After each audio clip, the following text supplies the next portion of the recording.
Welcome to Blog Talk Radio. Please enter your host PIN. When finished, press the pound key.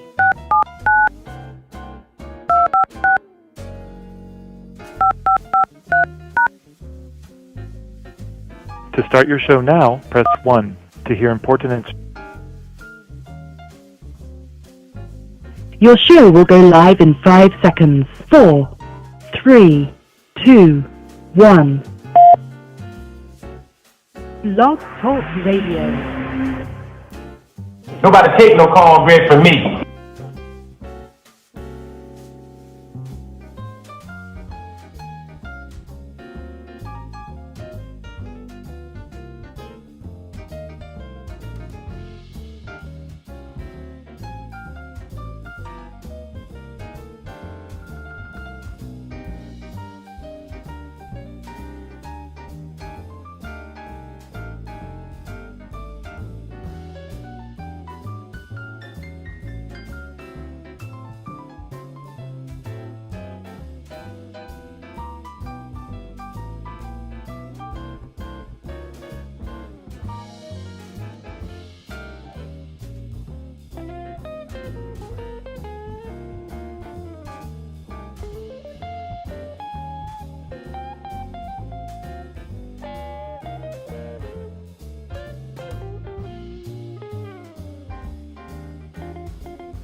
All right, here we go, Johnson. Here we go.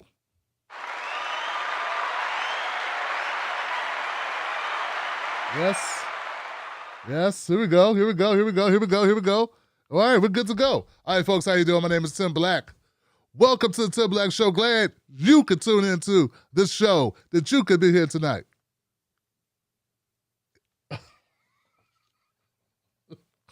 I know, man, I know. It's crazy, right? Where else you gonna be? It's a pandemic, Tim Black. I can't go anywhere. If I could go somewhere, dog, believe me, I'd be there, Johnson. Like my boy CJ says, I ain't making no noise. I ain't making no noise, dog. That's what happens. Every time I call my boy up, but he's not my boy, literally. Sometimes there are people that don't understand slang. My very longtime friend of 30 years, I call him up and be like, what's up, man? I ain't making no noise, man. He ain't never making no noise, but always in the shit. I ain't making no noise, player. Just picked up a new truck, though, you know. I ain't making no noise. What kind of truck you get? A tow rig job. Tow rig player. Sound like a lot of noise to me. Yeah, I had to drive all the way to Ohio to get it, man. Damn, that sound like a lot of noise. What do you call keep it quiet? Give it up for my brother CJ in his new truck. It's by Porsche, man, by Porsche. But it's low key, dog. He gonna be mad. Like, why you telling everybody, man? I don't want to see nobody else with that truck. All right, so if you're new to the show, this is a Tim Black show. Yes, a black man has a late night show. It ain't been happening since Arsenio Hall. And I do a lot of politics. That's what got Arsenio Hall canceled, John. I know that, right? Put Minister Louis Farrakhan on it. He was out of it. It came and got his ass. Let me make sure everybody can hear the show on Facebook and Twitter and YouTube. Facebook, YouTube. Let's go to, I don't know, just go to YouTube. What's up, YouTube people? How y'all doing? How y'all feeling? You got any Johnsons on YouTube, man? What's up with the Johnsons on YouTube? Where can I get that hat? You can get this hat at TimBlackTV.com. Tim Black's Wolfpack.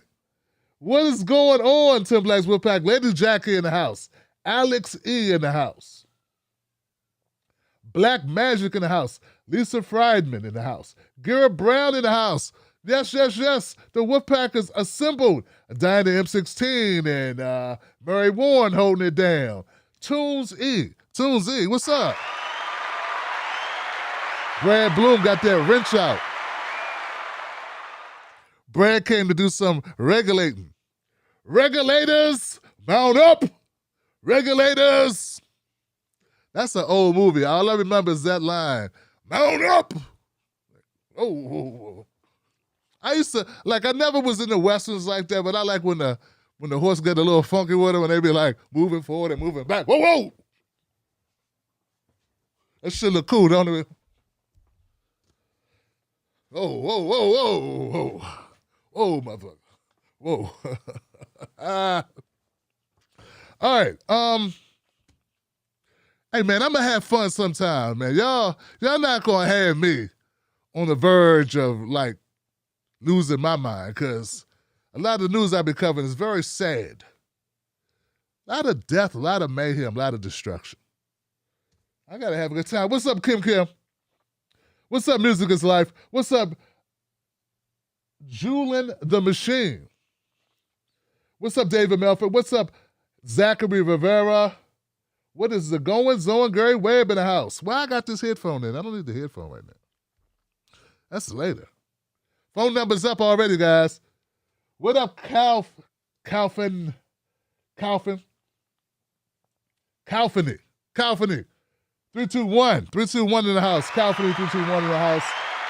We got Trudy in the house. What up, America? Belinda's in the house. Welcome to the Wolfpack, Belinda. I saw you. I know what you did, Belinda. Belinda became a member of the Tim Black Wolfpack on Patreon. Give it up for Belinda, y'all. Yeah, that's what's up. Yeah. Keithia, what's up? Sean, what's going on? Keith Weston's in the house. Man, Keith be holding it down, man. Keith, man. Bruh. We're going to make an official Keith Weston Day up in this joint. Be like, hey, y'all. Everybody get homage to Keith Weston for his support of the Tim Black Show, man. That's what's up, man. He said, Tim, just keep doing what you're doing, dog. Just keep doing what you're doing, player. Don't make me have to come see you, Tim Black. Just keep doing it now. Don't want no problems. Just don't switch up on me, Tim Black. All right? Don't switch up now. If you go Tucker, we're going to have a problem. All right, go ahead. Give it up for Keith Weston one more time, y'all. Get a little personality up in this joint. It's okay. I hope it's okay to have a personality, because I notice most of the other commentators is just bland. And y'all be liking it too. You're like, I like bland. Got my little tuna fish sandwich with mayo and extra mayo. You know? Y'all seem to like that a lot. And they seem to really like bland. People that talk with their hands only with no changes in their voices is like, hey, and we are here in politics, and we are going to cover these things that have happened to the world, and we're going to do this. Voice stays the same the whole time. And the world is the thing it's going to, and we're going to, this is all the, You ever take a speech class? No, no speech class. Ever done any public speaking? No. You should be a political commentator on YouTube. Go ahead. Nikki, what's up, Nikki? What's up? What's going on, Violet at Content Boutique? Mama Alaska, Jeanette Eastman in the house. Oh, man. That's for the hard way right there, man. Yeah, it's hard to do better than that, man. You got them sisters riding with you. You're going to be okay. What's up, Sheldon Hughes? What's happening? Good to have Sheldon Hughes up in this joint. Yeah, what up, Shell? My friend, my brother. Doing your thing, not too shabby, Sheldon. You know what I'm saying? Sheldon be like that too. Sheldon like, all right, Tim. All right, now. Keep your foot on the pedal. Don't you give in to these politicians, dog. Like, all right, Sheldon. You're like, nah, serious, man. Don't you give in. Chelsea 100, Brian Crosby in the house. Chrissy be talking. Amir Stanfield and Dirk Fuller and Amir Stanfield. They go, all Lisa. Man, we got a nice crowd of people, man. The Tim Black Wolfpack is a very welcoming community. I invite everyone to become a member of the Tim Black Wolfpack. And look, come around. If you're brand new and you're like, I don't know, I like this so far, I like the energy. Man, we are a very diverse, open group of very cool people. We are diverse, but we don't be trying to be diverse. Nah, I don't be like, we just be ourselves. And people feel comfortable. See, I don't like it when people try to be diverse. Okay, we got how many blacks do we have? Okay, cool. We need to go get some Latinos. Let's go get some Latinos. Okay. You know, and people like, do we have enough Irish? Let's go get some Irish. Any Asians in the house? We need to recruit some Asians. See, I don't like that type of stuff. Anybody seen any indigenous peoples? That right there is hypocritical as hell. That's some cringeworthy shit when they do that, right? Fishing for minorities. Fuck that. All right? It should be organic. You know what I'm saying? We working class people, right, who work for a living. All of us have worked for a living, got our hands dirty in the real world. We here talking about real shit. And we ain't super woke. But we ain't stupid. All right? That's it. That's all. Got some books. We're not afraid of books. It's hard to be stupid nowadays, but people be finding a way to be stupid. They be like, I know there's information on the internet, but I ain't gonna read none of that information. I'm gonna stay stupid. They gotta like block their vision from learning anything. Woo! Can I get a check on Facebook? Facebook, y'all in here? I got these Facebook people hanging around. Facebook people in the house. Give it up for my Facebook people supporting the show. It ain't your fault. Mark Zuckerberg runs your platform. Demonetize the Tim Black Show. But I try not to hold it against the people, our good people on Facebook. Hell, you don't control what they be doing over there. You don't control it. I'm trying to see, man, have they changed things on Facebook? They're always touching stuff. We want to make it better situation to Black. Now I can't see who shared what. Tiffany Hicks, Kevin Hayden in the house, Judy Pullick, Julie Nelson, Marcia Armstrong. Oh, Margarita Silver Potts, Gladys Littles. I can't see who shared the show. Why can't I see it? Damn it. Okay, stream setup. Boost, let's go dashboard. Is the dashboard? There we go. I got it. Oh, false flag. I got it. Give it up for my people on Facebook holding it down. Thank you, guys. Thank you so much for sharing it, Joy and Patrick and Nicholas and Sophie.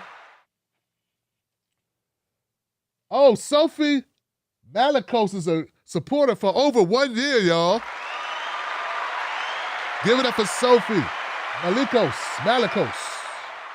Hope I'm saying that right.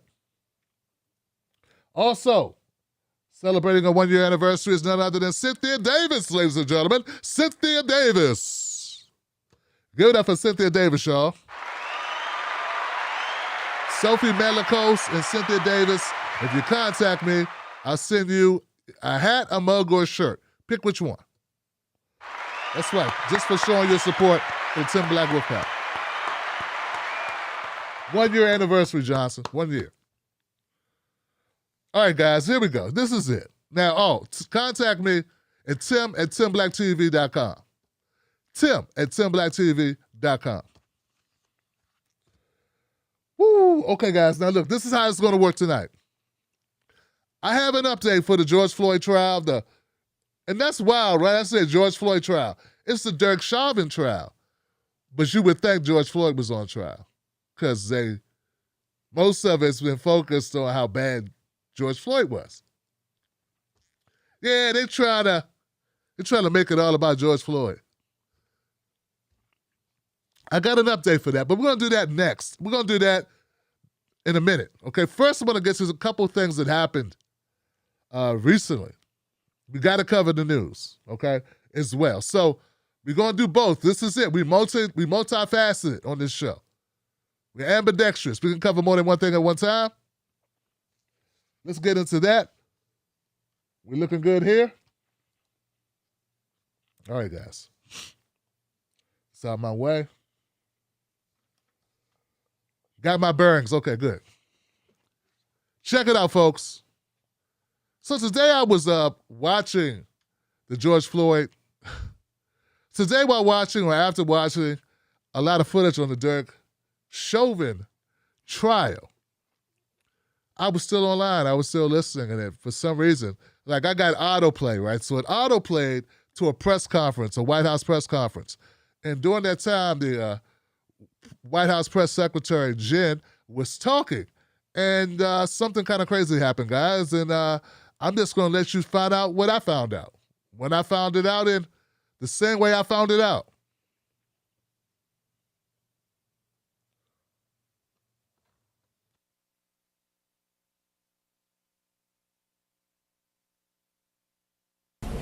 Yes. There's a security situation at the U.S. Capitol that I know you're not aware of Yes. right now. Can you just remind us, with the president not on campus here, who's with him to brief him on issues?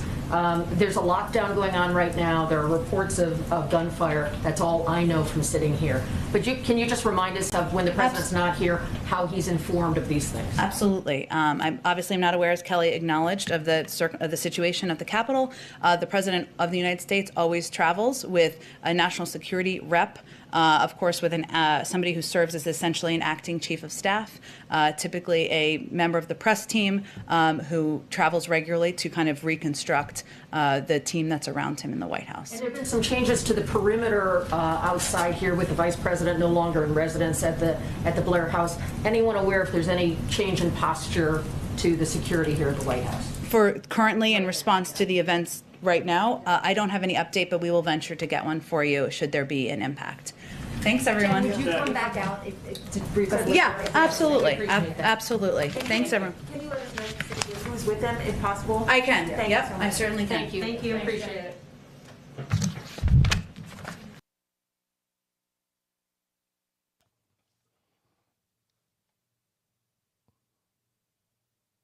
So I'm sitting there, I'm listening to this, right? And I'm like, wow, y'all joking, right?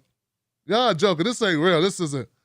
That didn't just happen. She's out in the middle of a press conference, and there's an active, shooting incident on the Capitol grounds. And I'm like, damn it, I think this is real. So I started tweeting it out, and I'm like, wow, it seemed like a SNL skit in a way, because she's acting real calm. Like, I wouldn't be that calm. And somebody told me that there was a shooting at my crib, I'd be a little bit more concerned than that. And then the reporter was asking questions like, hey, so Jen, I know you don't know this, but there's a shooting on the Capitol, and I don't know. So what do you think about it? And, what's going on? And Jen's like, Heifer, did you just hear that you just told me it's a shooting? You want to ask me a bunch of questions? How the hell could I know? I'm with you. You see somebody just come up and give me all the details? I want to go make sure Biden's still president, if you don't mind. If you don't got any other dumbass questions for a sister. Now go right ahead. Finish interrupting and finish being an asshole. Go right ahead. Oh, interesting. Don't know. I'll find out soon. So after that, I jump on Twitter, I tweet about it. Then I do a little bit more digging and I come around and I find this information. Always fun times. It's unusual taping this. This is a helicopter literally landing on the east front of the Capitol. I've never in my life seen this before. I've been up here a long time. Again, a helicopter landing on the east front of the Capitol. A U.S. Park Police helicopter. Oh my Lord. Oh my God. Oh my God, he better be a good pilot with that maneuver.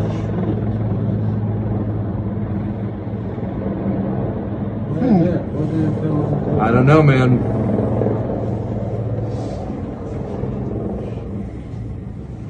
Political fight, guys.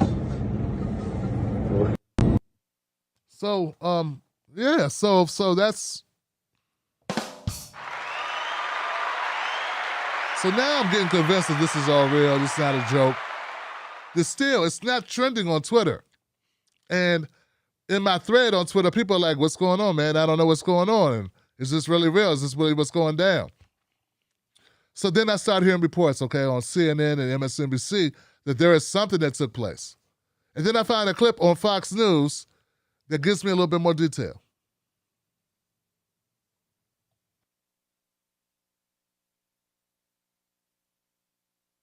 Another shot that we are seeing from our Fox. Oh, here we go.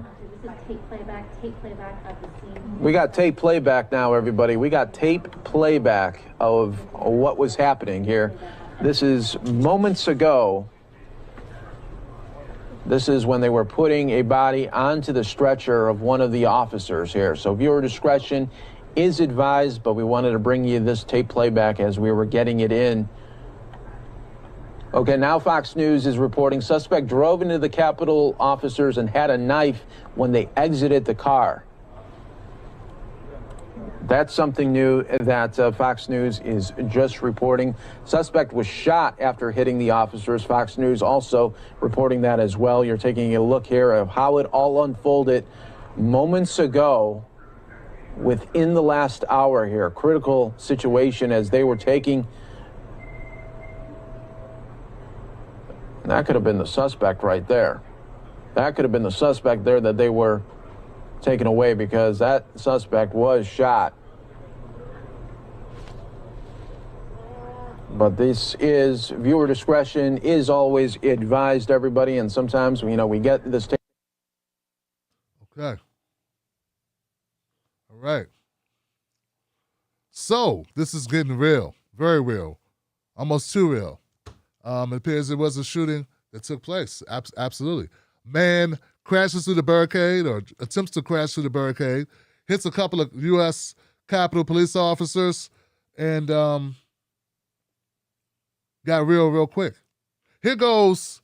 First thing I guess I want to do right now is let's go to a victim before we get started. This man lost his life today. His name is William Billy Evans. He was shot and killed. He was a U.S. Capitol police officer. He had been so for, I think, 18 years was the number of years I think he had served there. I don't have many details on exactly what happened, but he was injured by the shooter. The shooter's name is Noah Green. Noah Green was a former college football player and Nation of Islam adherent. I don't know what adherent means. But he apparently attacked the U.S. Capitol barricade, jumped out of his vehicle with a knife, and was shot and later died of his injuries. 25-year-old multi-sport athlete with ties in Virginia also indicated that he was facing many difficulties in his life that were adding up in recent months. Here goes one of his quotes from social media. I haven't had much to lean on because fear, hunger, loss of wealth, and diminution of fruit. In another post, he said, there was much confusion in this day and age in my perspective, citing the ongoing COVID crisis, unemployment, rising national debt, division within the political sphere, rumors of war, and the like. All right, so there's still no real indication of why he did this.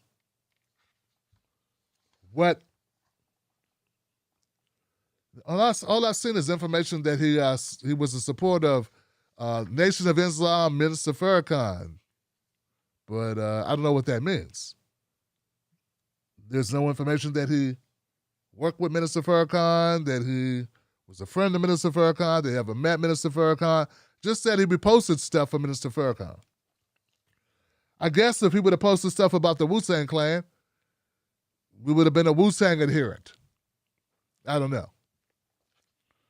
Noah Ricardo Green, born in Fairleigh, West Virginia, son of Maisie and Newelton Green. He had 7 sisters and 2 brothers. This is just going through who he was and what he liked to do and his sports and his hobbies and his vacations. And, there's a lot of information out there on the internet, that we put out into the world on social media. Chief Robert Conte of Washington Metropolitan Police said they're investigating what happened, trying to find a connection between the shooter, his death, and the officer's death, and why he did what he did, the motive. But it appears at this point that Noah Green was not known to authorities. He was not on the radar. And they do not believe that the attack was terrorism related. Pittman said officers shot Green to death at the scene. NBC also reported a fence was erected around the Capitol during the January 6th attacks. But it says it was just one person. It was Noah Green. So there it is. So we know everyone's been on high alert ever since January 6th, the Capitol invasion, insurgency, wackos, whatever you want to call them, miscreants running in the Capitol, causing mayhem. But this is I don't know if this is related to this at all. I don't understand what he did. Now, I was recalling, I just sent out a tweet about a Miriam Carey. I think her name was Miriam Carey. Back in 2013, there was a black woman by the name of Miriam who ran her car, who had a mental issue, a mental episode, drove like from South Carolina, I think it was, hearing voices, all the way to the U.S. Capitol, and crashed into a barricade with her child in the back seat, in a child seat. And they shot her vehicle 26 times, killing her. And there's been other instances of people jumping fences at the White House. If you're from this area, you're intimately aware that's happening from time to time, where people just do things, random acts of trying to get some attention, or people with grievances about the government, they do random stuff in D.C. And that's why what happened with the Capitol, in the U.S. Capitol on January 6th, with the whole Trump stop the vote thing, stop the steal, it seemed pretty weird because in D.C., this is something they're always prepared for. I mean, we are the capital of the United States. And this happens a lot. People jump fences. People try to get attention. People are constantly protesting out in front of the White House. So the sheer fact that someone could get this close, it just seems really bizarre, guys. Now, I'm not trying to start conspiracy theories. I'm just saying, if you have a bank that people keep trying to rob, you tend to fortify it. And you know what I'm saying? It's like, it's a hot spot. It's where the money is. Well, that's sort of how people who are off their meds and hate the government, or people with a grievance with the government, kind of flock to D.C. It's not like you're going to go somewhere in Wyoming. If you got a problem with the U.S. government, you know where to go. So anyway, it looks like, I don't know, I'm hearing some stuff on the internet, people are saying false flag, this didn't really happen. Well, you need to tell that to William. Tell that to our friend who lost his life today, that he's not really dead. Nah, Mr. Evans isn't really dead. He's just pretending to be dead. And him and his family and all those people that loved him, they didn't really lose him. His life wasn't taken away today. It's all a game. It's all an actors. He didn't really exist. No, he didn't really have a family. People need to think about how stupid they sound. And not only think about how stupid they sound, think about how fucking sympathetic, right, and dismissive you sound of real people's lives. I mean, you may have in the back of your head like something seems a little weird, but to like vocally be like, boldly like, hey, this didn't happen. And I know it because the blood didn't look real and this looked a little strange, on my TV, in my comfortable home, drinking a Miller Lite, smoking a blunt, or hitting this bong hit. Something don't look right from my comfortable seat in Seattle. This sounds horrible, man. My condolences to the family, and my condolences to, and you know what? My condolences to Noah Green's family too, because this guy, I don't know what's wrong with him, sounds like he had a lot of mental issues. It just sounds that way. I mean, dog, a lot of people got money problems. I wish somebody could have told this young man, hey, all you got to do is outlast whatever's going on today. That's it. You ain't got to have it all figured out. You ain't got to know what's going to happen tomorrow, Johnson. All you got to do is outlast today. No matter how bad you're going, no matter how bad things are going, no matter how bad you're feeling, no matter what's going on, last one more day. That's it, Johnson. That's all. And that goes to everyone. That's the only way Tim Black got to be old Tim Black, okay? That's how young Tim Black got to be old Tim Black. It wasn't because I figured shit out. You never figure it out. It's 48-year-old men acting this dumb. It's 17-year-olds out here.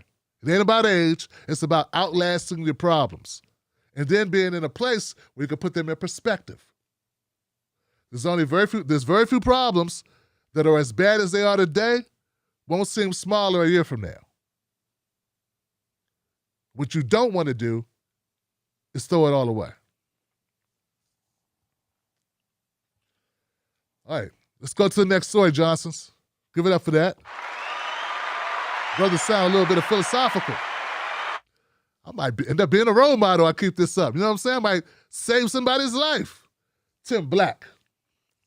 Tim Black's going to be holding classes on self-awareness, finding your way through life for the low cost of $595. That's $595 per seat. Tim's going to tutor a small group of 50 people. All right, anyway, okay, enough.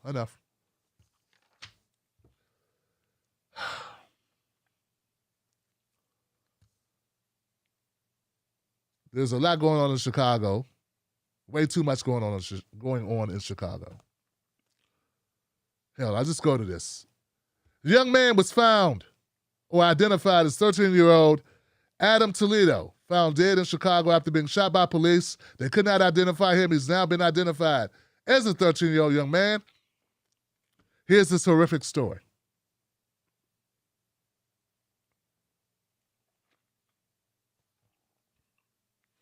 Pressure builds to release body cam video of a fatal police shooting of a 13-year-old Adam Toledo, which is pictured here. There were growing cries on Thursday night to release this body cam footage. According to authorities, Adam Toledo and a 21-year-old man were in the alley around 2:35 a.m. on Monday morning. Police were responding to what's called a spot shotter alert of multiple shots fired in an alley. Grainy surveillance video shows officers pulling up, getting out, but what happened next is only captured on police body cameras. Now there was a man that was captured. His name is Reuben Roman Jr., 21 of Chicago. He was charged with a misdemeanor count of resisting arrest. But the teenager was shot. That teenager turned out to be Adam Toledo. Now, the worst, of course, this is a horrific situation. This is a horrific situation, and it's a tragedy. We don't know what happened. We don't know how it happened. We don't know what he's doing there at 2:35 in the morning. We don't know why he had a gun, apparently, or there was a gunfight on the scene, but we don't know if he had the gun or if Ruben had the gun. Now, just inferring from the article, it appears that Adam Toledo may have had the gun, or that's what police say, because they didn't charge Ruben with the gun possession. Right?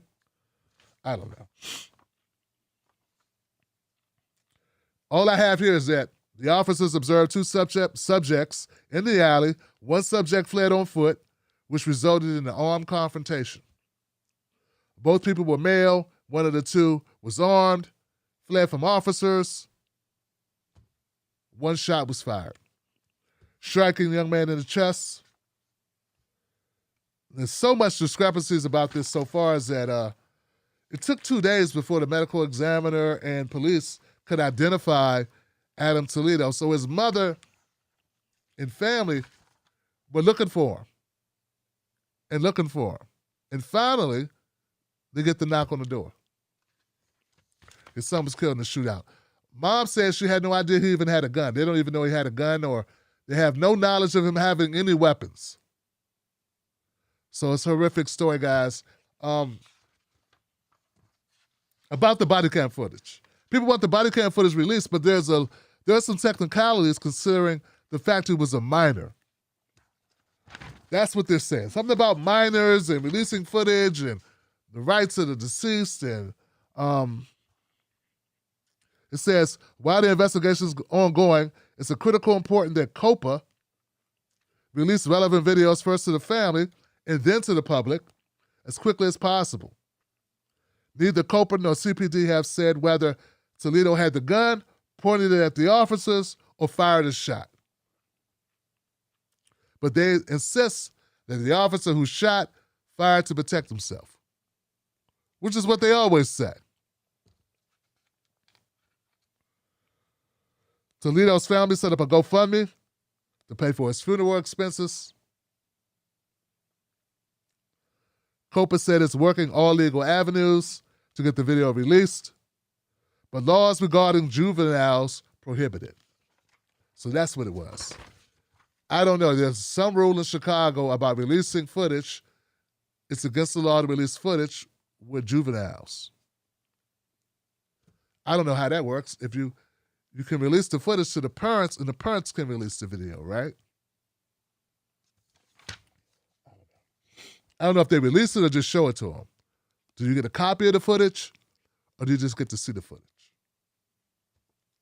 Let me know what you guys know. I don't really know, man.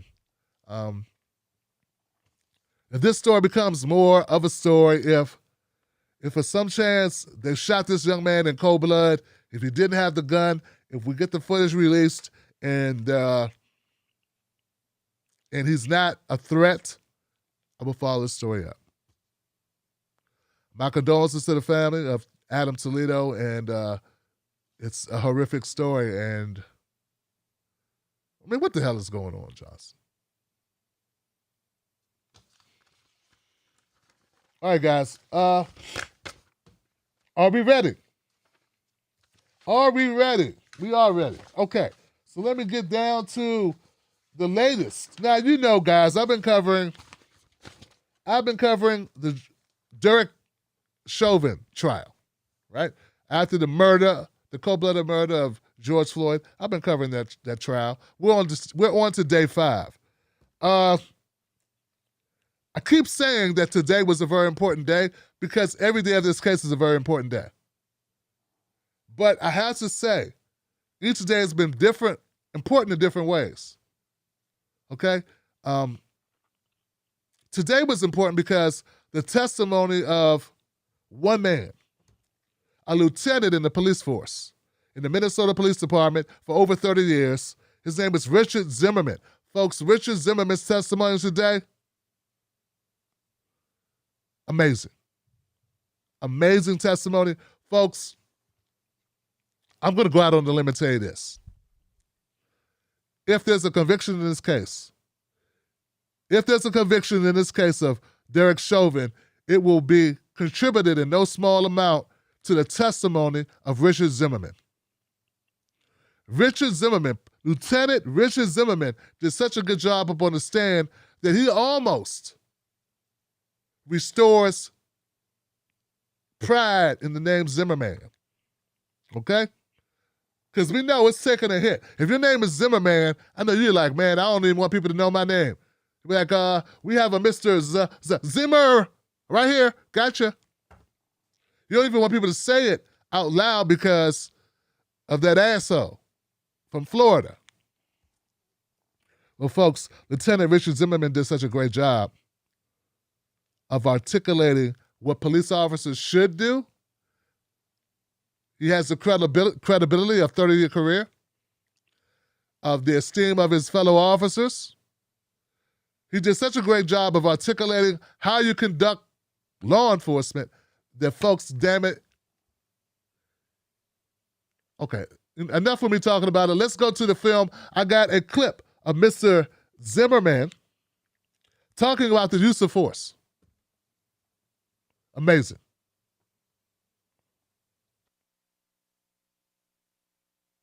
About the training you need to do to maintain your peace officer's license, correct? Yes. And as a Minneapolis police officer, where do you get that training from? Well, we'll get it from our training unit. We'll also get it from outside sources, different schools that are being put on, some that are specific to homicide, some that are, a one-day course, some may be a 2-week course, that kind of thing. Does that training include instruction on the use of force? Yes.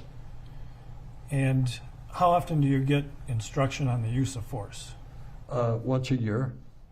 And how many officers have to go through that use of force training every year?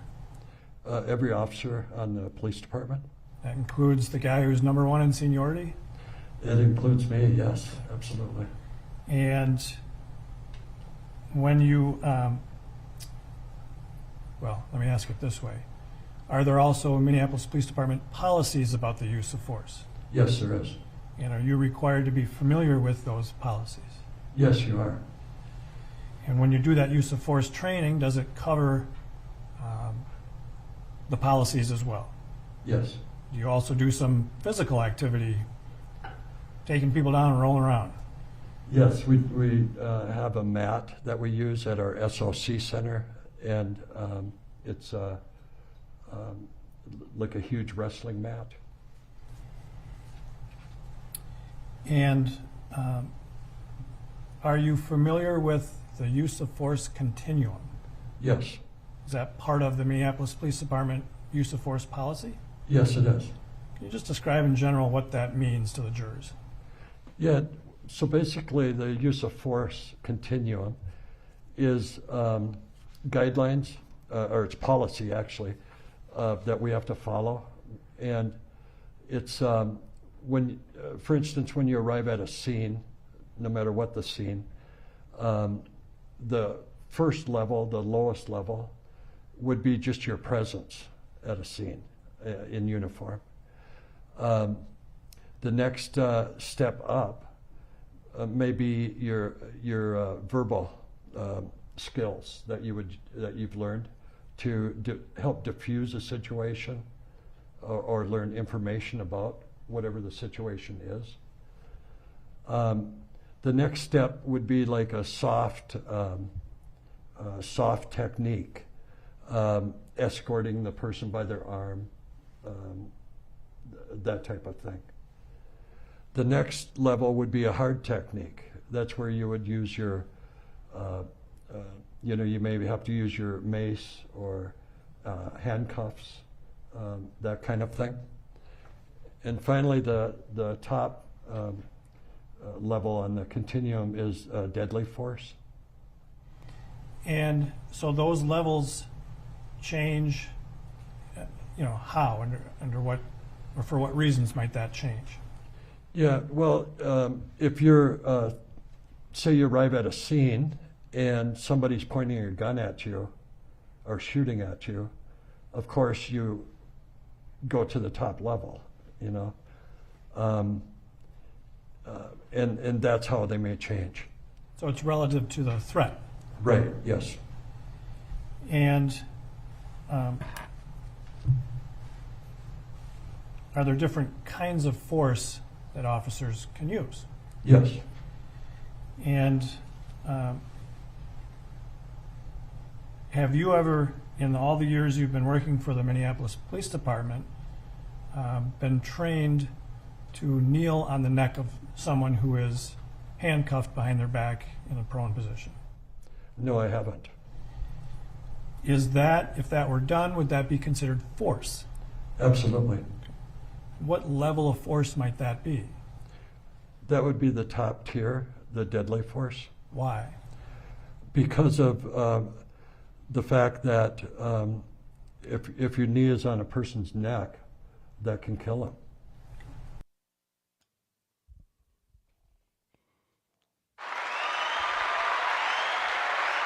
Okay, so all through this testimony, all through Zimmerman's testimony, he's going to be dropping elbows. He's going to be punching, and he's going to be definitely not leaving you wondering what he's thinking. That's what I love about Mr. Zimmerman. Lieutenant Zimmerman is definitely someone who calls it straight. Now, if you got any questions about where he's coming from, Zimmerman is one of a group of 14 veteran officers who published a public letter last June condemning the actions of Mr. Chauvin. The officer said the letter was representative of the opinion of hundreds of police officers. This is not who we are, they wrote. So that's the vantage point. Remember, everyone that you've seen on the stand, they weren't subpoenaed to be there. Zimmerman volunteered to come in and be a state's witness, okay? So we're talking about deadly force and the options that Chauvin had that he did not use. The ways in which he did not do what a typical or a law-abiding, policy-following officer would have used in the same situation. And as you can see there, he ended on the note of putting a knee on someone's neck obviously could cause death. So that's the highest level of restraint that an officer could use is cause death. And that's what Chauvin deployed almost immediately. Even though Floyd never punched, kicked, scratched, lunged at any officer, he still used the highest level of restraint. Next, Zimmerman's going to talk about handcuffing and the significance of the way that Derek Chauvin handcuffed George Floyd.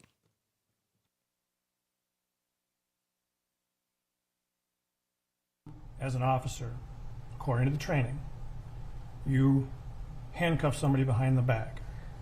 What's your responsibility with regard to that person from that moment on? That person is yours. He's your responsibility. His safety is your responsibility. His well-being and is your responsibility.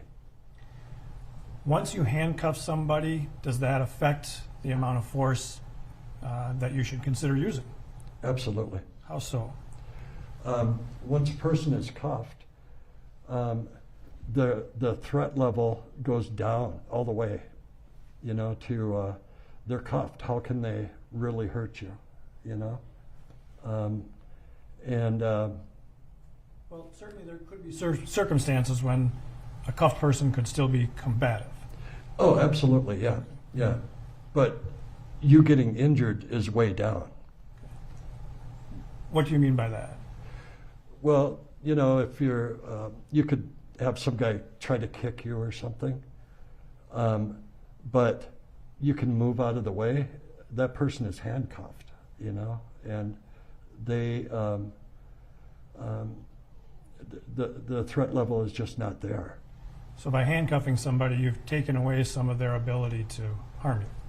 Absolutely.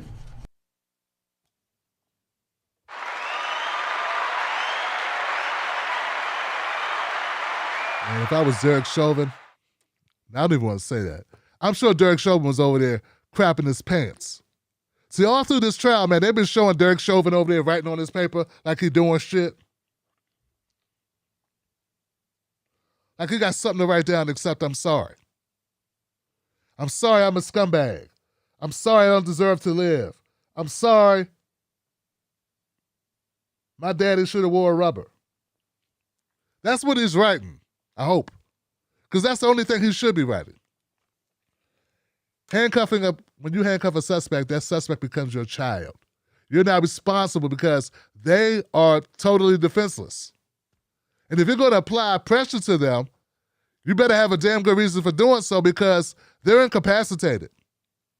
Anything that happens bad to them is on you now because you took away their ability to protect themselves.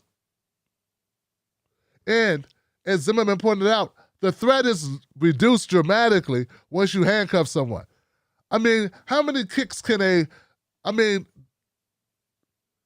are we saying the suspect is Bruce Lee or Jackie Chan? Like, how many kicks are we saying he could get in? There's 4 officers. There's one guy. And Floyd never posed a flight risk. He never tried to run. It's over a $20 bill. So, once again, excellent witness. The next clip, he's going to talk about medical intervention responsibility, which is so important. I'm like, thank you for bringing this up because every officer there, including Derek Chauvin, is trained in CPR, and none of them gave any aid whatsoever to George Floyd at any time. Let's hear that.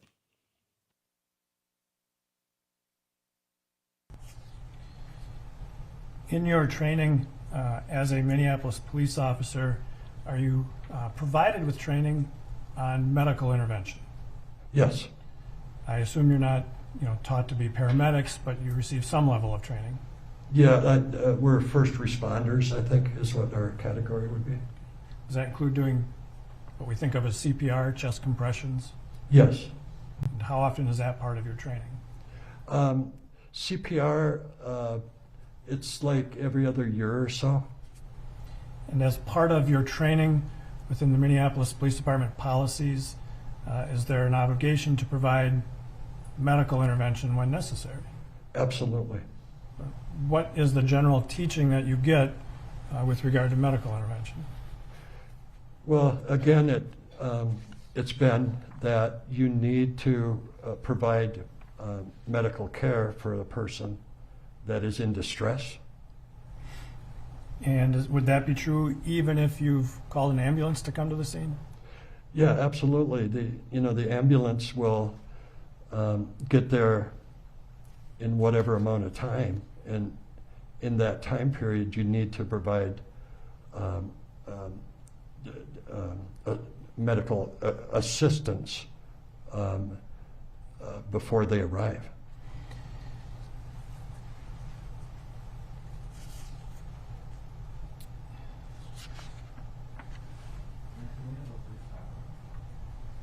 Why don't we take our mid-morning break? Yeah, let's take a break, Johnson, because he just kicked you in the damn mouth. You need to go and take that break because, it's really no comeback from that. Yeah, it's okay. You called the paramedics or whatever, but it may take them 10 minutes to get there, and you got a guy saying he can't breathe. You're not supposed to just go, well, someone's coming. No, you're trained every year. Every other year, those officers of Minnesota police departments are trained to help us, citizens, the people they work for. These fucking cops don't just work for the corporations and the property owner or the business owner. They work for us too. They're supposed to protect us too. So, George Floyd's life mattered. Derek Chauvin should have been concerned with making sure George Floyd was alive until the paramedics showed up. And then he then becomes in the care of the paramedics. Crazy idea, right? That you would have to, be considerate of life and death for a person who hasn't been convicted of anything. Remember, he's just been held. He hasn't been read his Miranda rights. He hasn't formally been arrested. Nothing. Next. It's only going to get worse for Derek Chauvin. Check this out. We're talking about unnecessary force.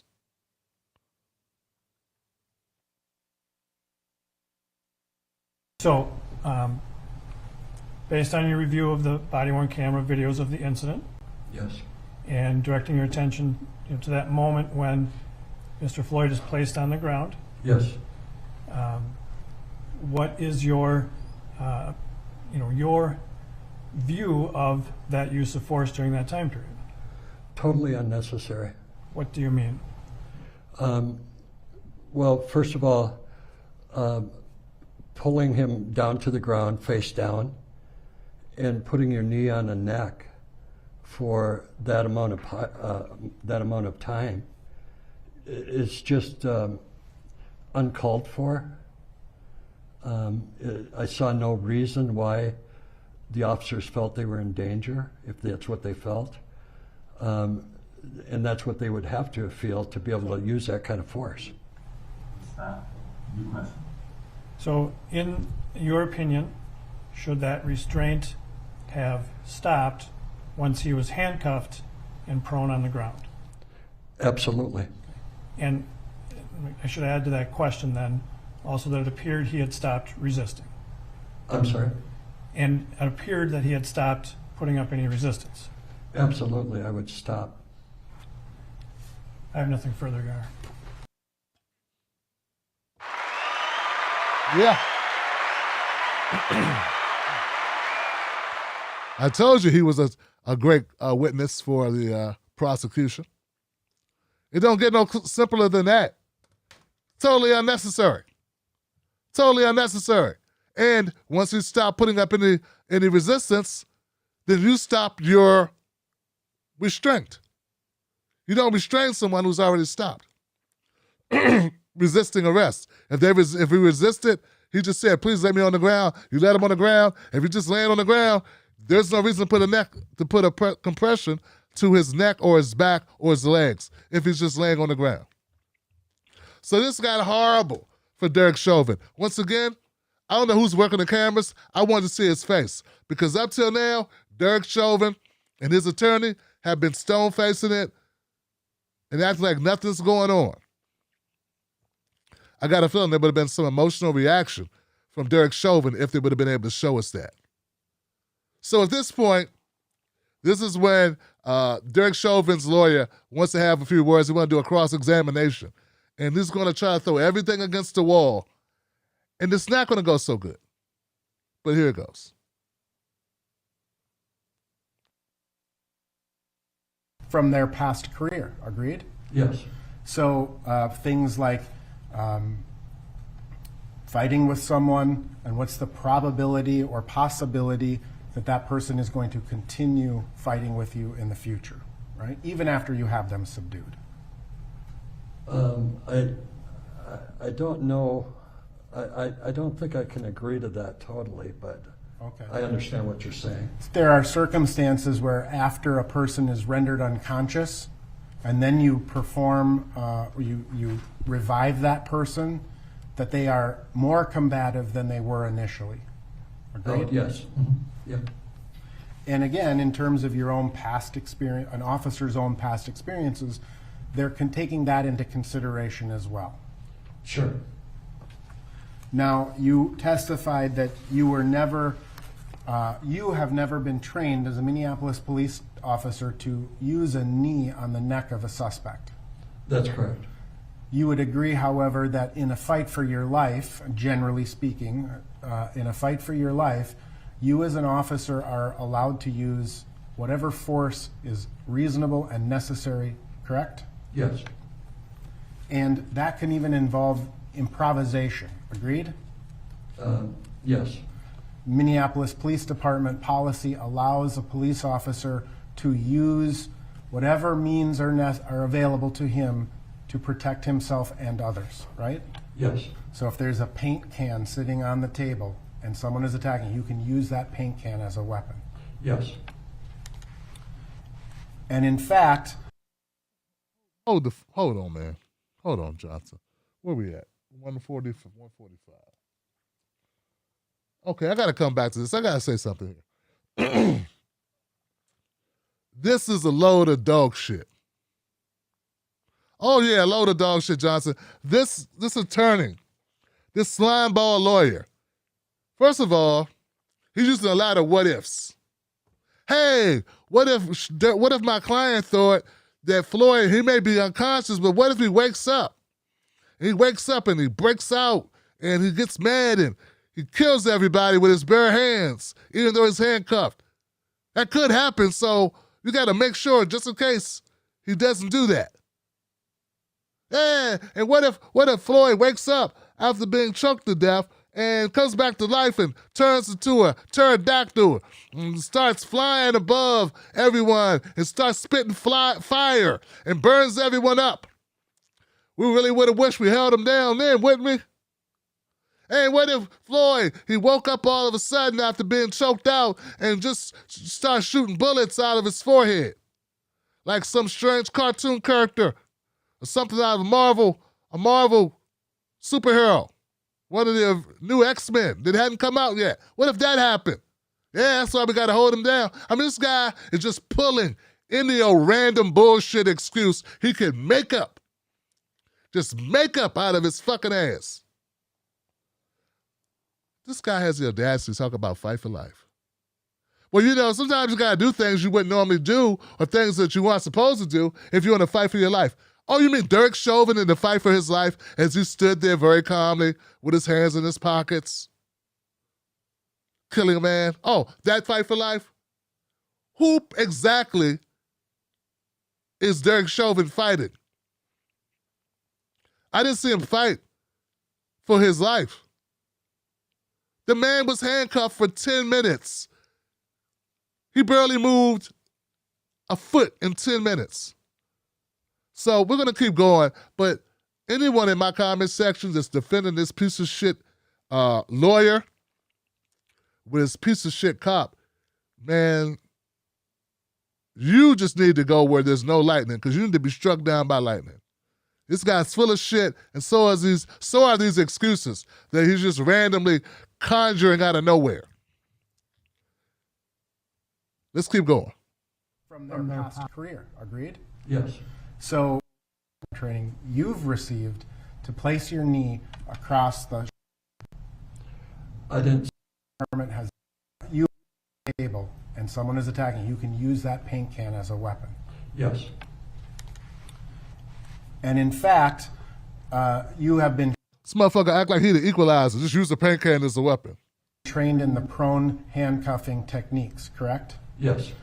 And it's your testimony that Minneapolis Police Department has never, ever trained anyone to put their knee across the shoulder and to the base of the neck? I didn't say that. Okay. So you would agree then that pursuant to Minneapolis Police Department training, when a suspect is arrested and in the process of being handcuffed or being restrained, it would be consistent with the Minneapolis Police Department training you've received to place your knee across the shoulder to the base of the neck. This motherfucker is creating his own fiction world. Listen, man. Oh, man, this is why we hate lawyers, Johnson. First of all, this is gaslighting. Like a motherfucker, because we all saw Derek Chauvin with his knee on George Floyd's neck. Now, his lawyer's saying it wasn't across the neck, it was on the shoulder and the base of the neck, which really isn't on your neck. It's the base of your neck, it's not your neck. And it was on his shoulder and the base of his neck, not his neck, so it's not really the same thing. Man, I hope this jury is not that stupid. Did they look at the picture of what they saw? Because it's clearly on George Floyd's neck. From their past career, agreed? Yes. So, say that. Okay. So you would agree you've received to place your knee across the shoulder to the base of the neck. I don't know if I've, part of your question was handcuffing, and we've certainly been trained to put the knee on the shoulder, but I don't know about just restraining a person. I don't recall being trained in that, but. Okay. Again, possible based on the circumstances. Sure. Right?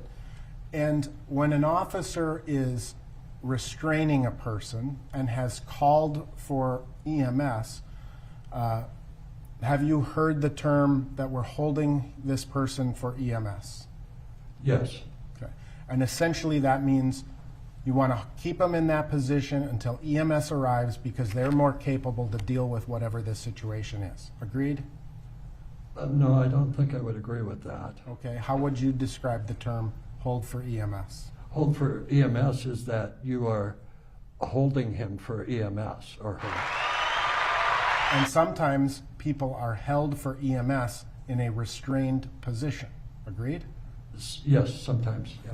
Now, you also testified that once a person is handcuffed, the threat, I think you said, is gone. It's at the lowest threat level, right? Yes, that's correct. Now, that obviously, a person who's handcuffed can still pose a threat, right? I suppose they could, yeah. So an officer who is even though he has someone handcuffed, that person could continue to kick the officer. Yeah, I suppose, yeah. That person could continue to thrash his body around, agreed? Sure. And part of the reason police officers restrain people is for that person's own safety, agreed? Absolutely, yeah. Now, it also presumes that the handcuffs were placed on correctly, right? Yes. Sometimes in a struggle or an attempt to handcuff someone, handcuffs aren't placed on properly and they can pop open or be too big for a suspect, right? Yeah, I don't know if I've ever seen them too big, you know, for a suspect. Sometimes they're too tight. Okay. But if sometimes in the process of handcuffing someone, one handcuff.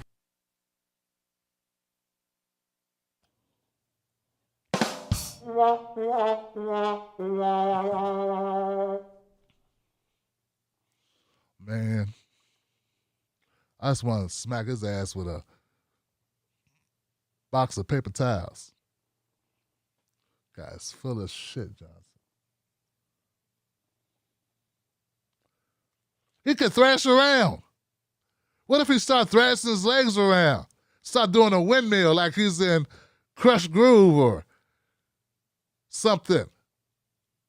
He wasn't, though. Yeah, but he could. What if he broke out of his handcuffs?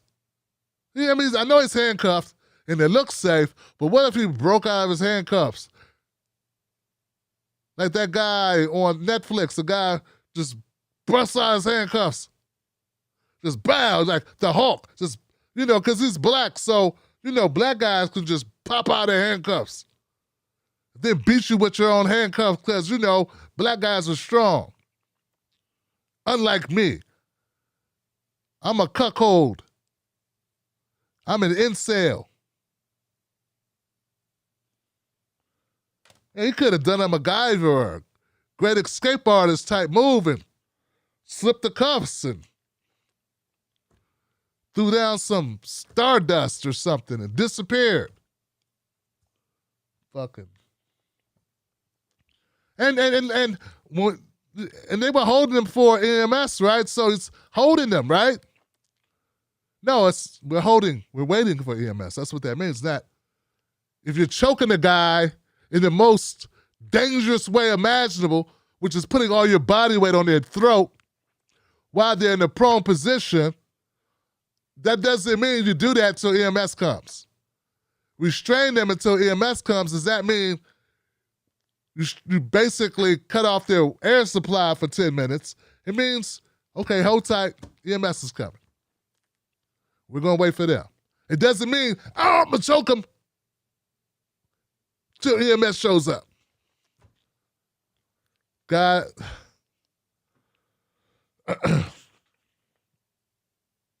Okay, so now the next thing, we're almost done with this, but now the next thing, guys, our good friend, Lieutenant Zimmerman, is going to talk about the bystanders, because there's been a lot of talk about how dangerous the 12 random bystanders from ages 70 to 9 were. They're like 12 people with cell phones saying things like, hey, don't kill that guy. Hey, you're killing him.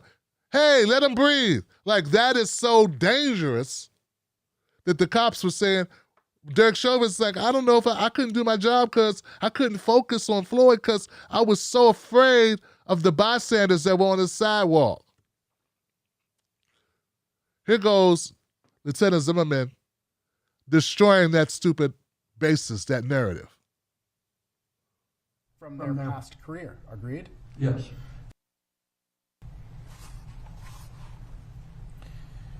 Lieutenant Zimmerman, you had the opportunity to review the body-worn cameras from Yes. officers involved. Yes. Did that also capture the bystanders on the sidewalk during the incident? Yes. Was there something about that group of bystanders that in your assessment was sort of, an uncontrollable threat to the officers at the scene? No. Would there be a way, or, well, I mean, I ask it this way. Would there be other ways for officers to deal with bystanders? Yes. And could that include calling for backup? Yes. Would the presence of multiple officers at a scene be a relevant fact for an officer to consider when using an amount of force on a handcuffed and restrained subject? No, it shouldn't be. Well, but if there's some concern about the crowd, would it be relevant that there were other officers already at the scene? Oh, I see. Yeah, no, it doesn't matter, the crowd, as long as they're not attacking you. The crowd really shouldn't have an effect on your actions.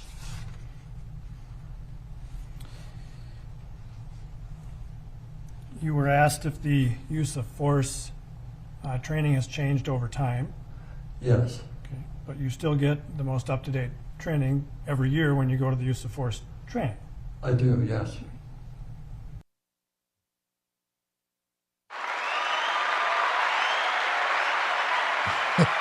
I'm trying to tell you, man, I know this is not funny at all. It's just Zimmerman is making light work of all the bullshit that was said by the defense. In such a way, it's hilarious. And it's just basic. If you say that the bystanders are dangerous, why didn't you call more cops? Because they weren't dangerous, were they? But no, that's what they're using now. The 9-year-old, the 15-year-old, the 17-year-old, the 65-year-old, the 70-year-old, they were all so dangerous that you never pulled your weapon out. Derek Chauvin didn't even say any words to the crowd. One officer handled the 12 people, while the other 3 officers murdered George Floyd. They were very competent in killing George Floyd. The crowd wanted to intervene, but they didn't intervene. If the crowd would have intervened, maybe George Floyd would be alive, but I don't want to put that on the crowd. It's not their job. The thing is this. You can't now say, oh, the crowd was so dangerous, we couldn't do our jobs. The crowd was so crazy, we couldn't even concentrate. No, because you sat there for 10 minutes, you didn't call for backup, You didn't draw a weapon. You didn't even arrest anyone else or write a jaywalking ticket. Nothing, Johnson. And we all know cops are not short on arresting other people at protests. So now you can't say, oh, they were so out of control. Now that you killed a guy, you're just looking for excuses for why you killed a guy. And you can't blame the dead guy because everyone saw he wasn't moving. So now you got to look over there. Hey, what about this person in this shop? Maybe if that person in that shop wouldn't have been selling snow cones at the time I'm trying to do my job, it's some damn snow cones I kept seeing.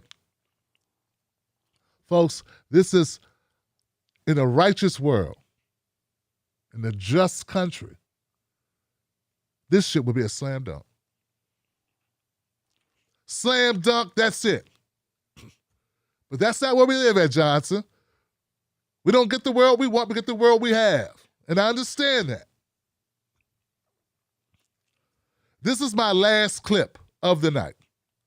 The last clip of day 5 that I'm going to share with you is this clip. Because this, folks, is all you need to know. I mean, this is the rooter to the tutor. This is the cherry on top. This is the last symbol hit. This is everything, Johnson. This clip is it all. This is what this case should come down to. I'm sure there's going to be other shit that they're going to say at some point. But if it were up to me, this would be the deal breaker. You ready? Let's do it.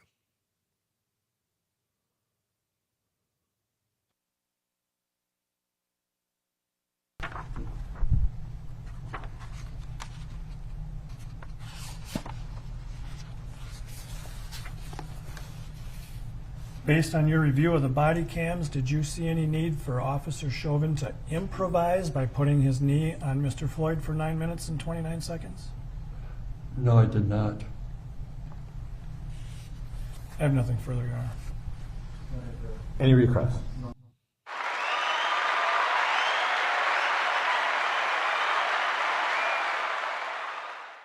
Bam, motherfucker! Bow, bow, bow! Boop, boop, boop, boop, boop, boop.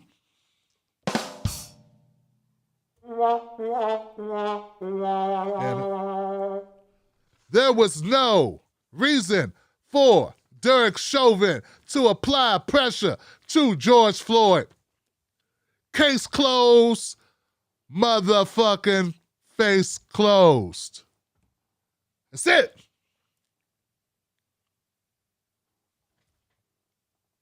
Kobe, motherfucker.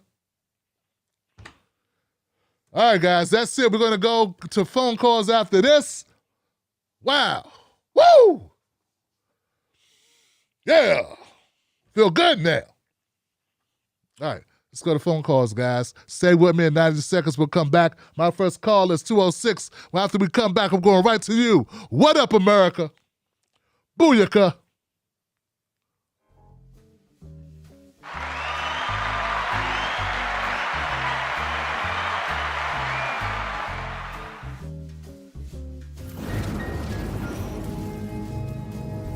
Don't fall for the banana in the tailpipe. Don't be fooled by corporate media talking heads misleading the people. Get your news and information from an entity that keeps it real. Tim Black. Tim Black is the host of The Tim Black Show. Independent news that leaves you informed, inspired, and sometimes entertained, but always in the know. Go to timblacktv.com and sign up today.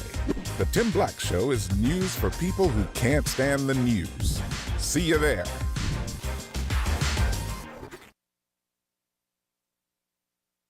Don't forget, this show is brought to you by Above the Law. How qualified immunity protects violent police. Stories about qualified immunity and why we need to get rid of it. Why it must be abolished. This book is a good book. Ben Cohen, co-founder of Ben & Jerry's, Michael Render, a.k.a. Killer Mike, wrote the foreword. Become an qualified immunity level Patreon of The Tim Black Show and get a free book.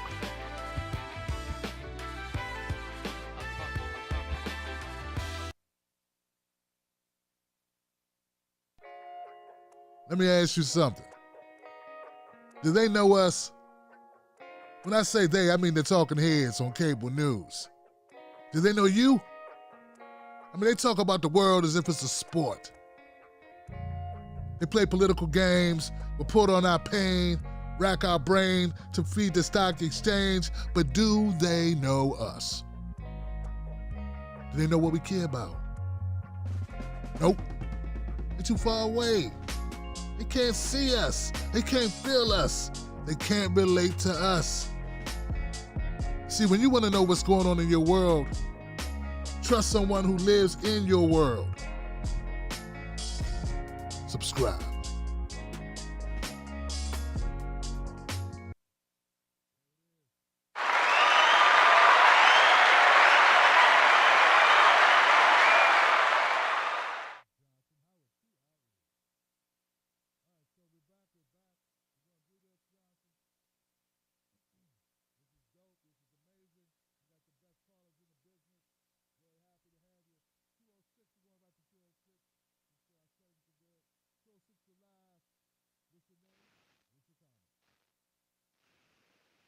Yo, Tim Black, this is What Up America. I love your show. You give the best coverage I've ever seen on, this issue and many others. I mean, I can't really comment on the trial because I didn't watch it, and I trust in you and what you said today. I mean, I don't see anybody really even talking about this. It's like it's kind of being like subdued in the news, I feel like. But, I really appreciate everything that your effort to cover this. But I really just wanted to say that, I think that the infrastructure bill sucks. I mean, the infrastructure bill, like AOC was saying, it's not enough at all, for what we need. And we have a gigantic military budget. So why can't we just put that into, take half of that and just put it into infrastructure? And we would still have the biggest military in the world. So we could just do that. And Bernie Sanders, I think, is the one who should take the lead on that one because he's the Senate budget chairman.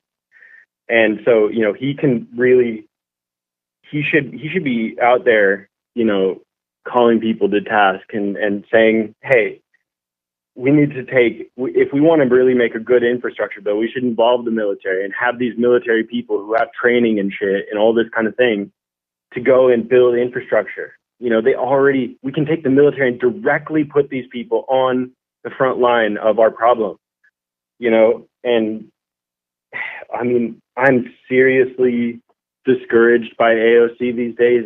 It's so disheartening. I believed in her so much when she was campaigning, and it's just, I don't feel like she's in the same mindset that she was when she was campaigning. It's just some kind of, and I feel maybe she's got, I always have a sliver of hope for her, always, but man, is she making it really hard to support her right now. And it's seriously depressing.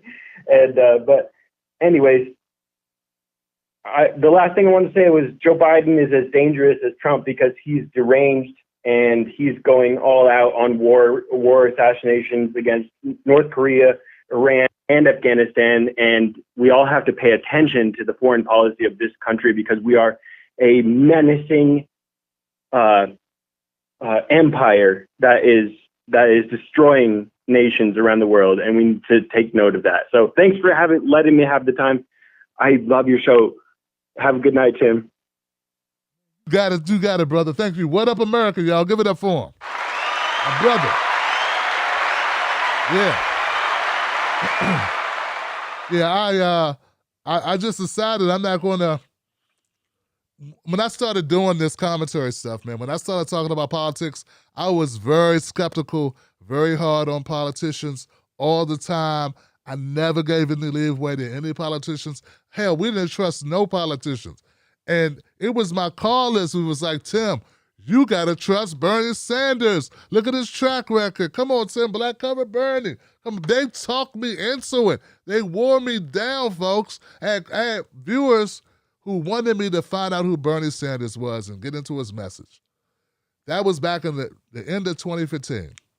But I was on YouTube talking about all types of shit since 2012, and I never gave politics a second thought. I was always the most skeptical. Once again, the most skeptical. I didn't trust, and I didn't like politicians. And so what I'm doing is like a course correction of going back to being as skeptical, as tough, as no cover. I don't care who you are. I'm going to be this guy forever. You know? Because I allow some of my feelings or my admiration for certain speakers or certain things I let that get kind of out of balance. So I'm just trying to find my balance on this. I appreciate and respect all critiques of politicians, regardless of who they are, because at the end of the day, it's all about us. And if I got to choose whose side I'm on, I got to be on the side of the people at all times. So thank you for the call. What up, America? We'll always hold our hope, and we're always rooting for anyone to do the right thing. Nothing wrong with that. But we're going to call them out every time out. That's what we got to do. 310, you're live. Freedom Friday. What's your name? What's your comment? Hey, it's Smart Sister. How you doing? Hey, what's going on, Smart? How you doing, sister? Oh, I am great. Just trying to get through this stuff. I cannot watch that trial, and I really appreciate that you're doing it and showing clips because I got triggered because about 30 years ago, I used to be a newspaper reporter, and a police officer killed the sister because he was shooting at a girl that everybody he thought she was pregnant by him. Now, a little neighborhood girl, and a bullet ricocheted off of a tree and hit a sister that was sitting on her porch. And she bled out because they kept the ambulance there until the guy could piece his story together. And he had one of those throwaway guns. So I sat through that trial and got put out because the questioning sometimes I just can't. They ask the stupidest stuff. And, that's why I get easily triggered. I can't even watch this one. So I wanted to let you know I appreciate you doing it because I just can't. I just cannot do it. And if they let this man off, like I told folks, they going to try to get it down to where it'll be just like that third degree manslaughter or whatever, because since they're trying George himself again, it's like he on trial rather than that other ass. That's what they're going to do. They just going to play with people and kind of, create the narrative so everybody won't be as mad when they just convict him of that lower thing, and then he'll probably plea bargain or do something and barely spend any time. I'm sorry. It's got to stop. And I know how it stopped because these guys got to be, taken care of. I'll put it that way. Because only until that happens, that's the only thing that will stop this stuff. Other than every black person going out buying a gun, because you best to believe it'll be gun control if we all get out and get a piece and he gets some hot lead, as my mother would say. So, I'm done. And the only other thing I wanted to comment on is this Lil Nas X stuff. That's going out the way. He gonna find out who Satan is. I can tell you that much. Because when Nike get through suing him, he gonna need to go down the Old Town Road because he ain't gonna have a quarter left. But that's it. That's all I got tonight.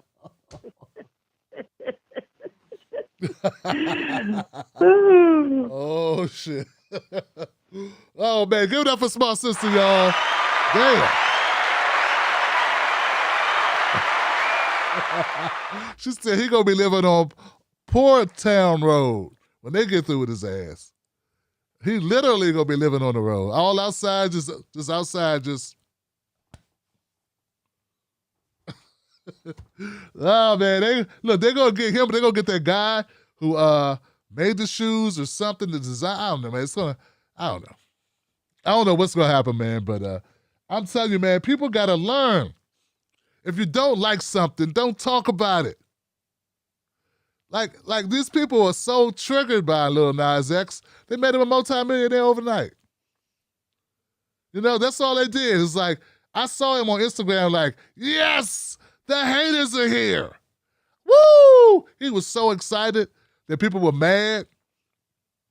He was cheering for the hate because he knows all that does is create a snowball effect of publicity and awareness, and wow. People always told me, Tim, you would be really big, man. You would really make it. The problem is people like you too much. More people gotta hate you, man. You gotta have more people hate you than like you. And then all the people that hate you, the people that hate them are gonna love you. You gotta, come on, Tim, you're too nice. You can't be this way. Stop being likable, motherfucker. Make people hate you. People hate it, Rush. Don't you get it? You hate Tucker Carlson. That's why he's super successful. They have to hate you, Tim. But what if I don't want them to hate me? Then you'll be broke. You'll be liked and poor.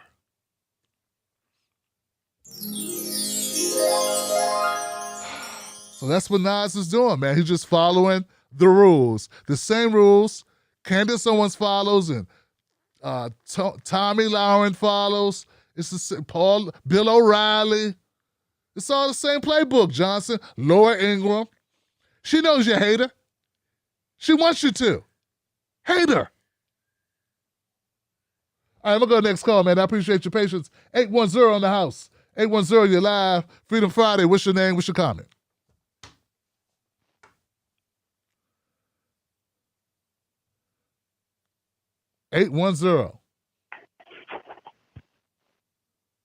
What? What? 810. Who's this? Yeah. Yes. Verna? What about the? Who is this? Verna from Flint. What's going on, sister? What's on your mind? Oh wow! Like everybody, Tim, I appreciate you covering the trial because it's a lot. And I was thinking that if I had to be a person to take the stand, I would have just snapped and said, you know, why are you wasting our time? Why are you wasting our time and taxpayer money? Because you know he's a murderer. He murdered George Floyd in front of everybody. How many times you need to play the video to see that he is a murderer? He's a murderer. And I just think this is such a waste of time, and everything about this country has always been insane, but it's just even worse now because people are trying to tell you that you didn't see what you're seeing. And the same thing with Trump. He's trying to tell us that basically the same thing, that what we're seeing didn't happen, that he's still the president, and the quacks that follow him are still pushing the same narrative, and the quacks in the Republican quacks in the Senate doing the same thing. And the media playing right into it, just capitalizing off of it because it's all about money, and it's just crazy. We're all just. What do you think about that? Well, I think you got a point there, sister, and you know it's. I want to thank you for the phone call. It is frustrating. Don't get me wrong, man. I'm watching this stuff. I'm not watching it like yes. I'm watching it very frustrated. Today was a good day because it was a short day. I don't enjoy watching it at all. It pissed me off as much as it pissed you off. There have been some days that have been worse than others because of the same footage they keep showing. And then there's other footage of him inside getting worked on by the paramedics. That was difficult to look at. So I definitely understand where you're coming from. But that's why I keep telling folks we need to end qualified immunity. These cops get off because of qualified immunity, which basically inoculates them from prosecution. It relieves them of guilt. It makes them immune to prosecution. We can overturn that at the state level, which would change everything for us. Also, this story is not just about George Floyd. It's about opiates. It's about the fact that marijuana should be legal, and that George Floyd was a good person, a good man. He had a great relationship with his girlfriend. His kids loved him. He loved his mom. It's more to it. So there's so much to this.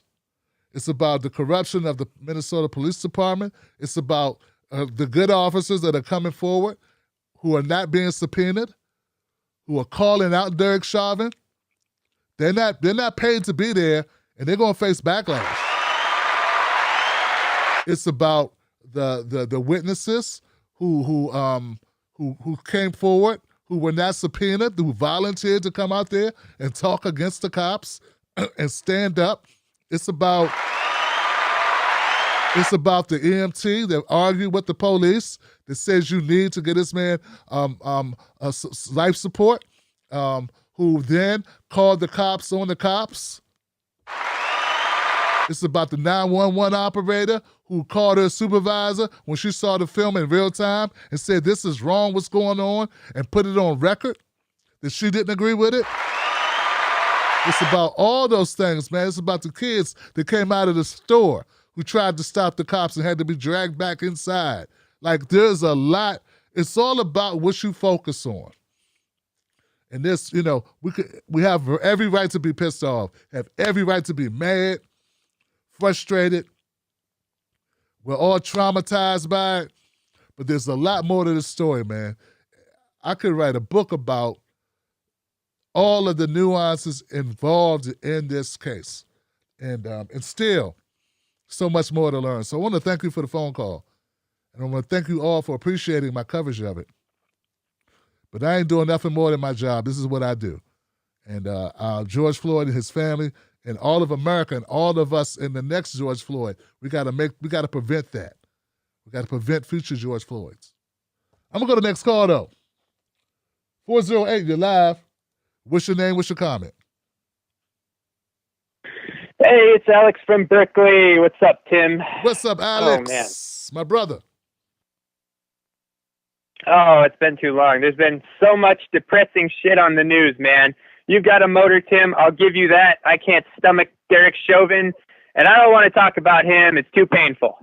I want to talk about how we're getting screwed by Wall Street. Oh, my God. According to a new analysis from the Institute for Policy Studies, the minimum wage has been stuck at $7.25 an hour for more than 11 years. That is the longest period of time since 1938. Meanwhile, the typical bonus for a Wall Street employee, like Jeffrey Epstein, jumped 10% last year to $184,000. The Biden administration's goal of including a $15 baseline wage was abandoned after resistance from Joe Manchin and 8 other Democrats, and several business groups who donate to the party. Oh, fancy that. So basically, if the federal minimum wage had kept up with the same growth as Wall Street bonuses, maybe we'd have enough money to pay for some stupid fucking health care, and we wouldn't even need to raid the Pentagon. This makes me want to cry. If the minimum wage kept up with inflation from 1968, it would be $12. And if we kept up with the productivity of workers since the 60s, it would be $23. And if it kept up with the rate of Wall Street bonuses, it would be $44. Yet it's still $7.25, and in certain states, like Arkansas, they scuttle the minimum wage and pay you less under the table, and nobody bats an eye about it. People are starting to catch on about how screwed we're getting. We're still the only developed country without paid vacation time and paid maternity leave. Main Street and Wall Street have never been more diametrically opposed. So what this means is that, honestly, if anyone tells you that the economy is doing great because the stock market is doing great, therefore people are doing great, they're full of shit. Meanwhile, there are plenty of working men and women in this country who work full-time minimum wage jobs and still don't make enough money to pay rent. Biden throws his hands up, we can't do it, Jack. The parliamentarians said we shouldn't do $15, so what am I going to do? So just to put that in context, that was the excuse they gave. And there were a number of times during Trump and King George II where the Republicans heard from the parliamentarian, you can't do this. You can't do X, Y, or Z because the budget. And you know what the Republicans did? They fired the parliamentarian and brought in a replacement that says, yeah, you can do that. They look for the answer that they want, and then they get it. Then they pass it. That's how Republicans do business. Unfortunately, Republicans are geniuses at being evil and fighting for evil things like the $7 trillion giveaway to rich and corporations, which is what they fired the parliamentarian over. They just say, oh, you think we can't do this? Okay, well, you're fired. We're going to bring in somebody who says we can do this. And hey, that's what you do when you really care and actually want to pass the thing in question. That's what you do. But the problem is Joe Biden and Chuck Schumer don't care. They don't want to pass $15 for the minimum wage. They just want the credit as if they're fighting for it. And when it's slapped down, oh, well, we tried to blame the parliamentarian. The parliamentarian has no power. Kamala Harris could have just overruled the parliamentarian anyway. I can't stress this enough because that is seriously the excuse that they gave. We can't have a $15 minimum wage in this country because Joe Biden thought it would be rude to ignore the parliamentarian's request to get rid of the $15 amendment. Meanwhile, there are millions of working men and women in this country who work full-time and can't make enough money to pay the bills. That is a scandal, just like it's a scandal that we're the only developed country in the world without universal health care. And we don't have basic bare minimum stuff like maternity leave.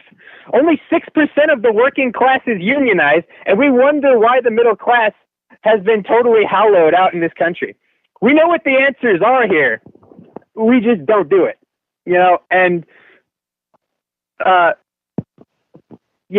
Anyways, it feels like we can't do it because of the corruption in the system, but who's really surprised about that? What we need to do is we need to force the 8 Democrats who strayed from the amendment and force them to get in line. They're dangerous. The Republicans will tell you up front, I don't agree with you, and go fuck yourself, and I'm never going to be for raising the minimum wage. And that's the end of the conversation for them. Democrats will say they are in favor of it, and then their actions will not back that up at all. It's a hollow, empty virtue signal dance that they do. They want the credit without doing the work. And I've yelled about this before, but it bears repeating time and time and time and time and time again, because anybody who doesn't know the details of how this works are going to be convinced that Joe Biden's doing all he can. Oh, the Democrats want to raise the minimum wage, but that is not the case at all. Right. No one is on the same page. I love Ilhan Omar, but when she was asked last week, what is your strategy for fighting Democrats who don't want the $15 minimum wage, she gave a 5-minute answer that basically summed up to, we don't know. So we need organization, and we need to put pressure on these Judas goats in the Democratic Party, like Kristen Sinema, who say they're on our side, and then through their actions show us that they aren't. They need to go the way of the dinosaur. We need to get them out of there. And I'll see you next time, Tim. God damn. Give it up for Alex from Berkeley, y'all.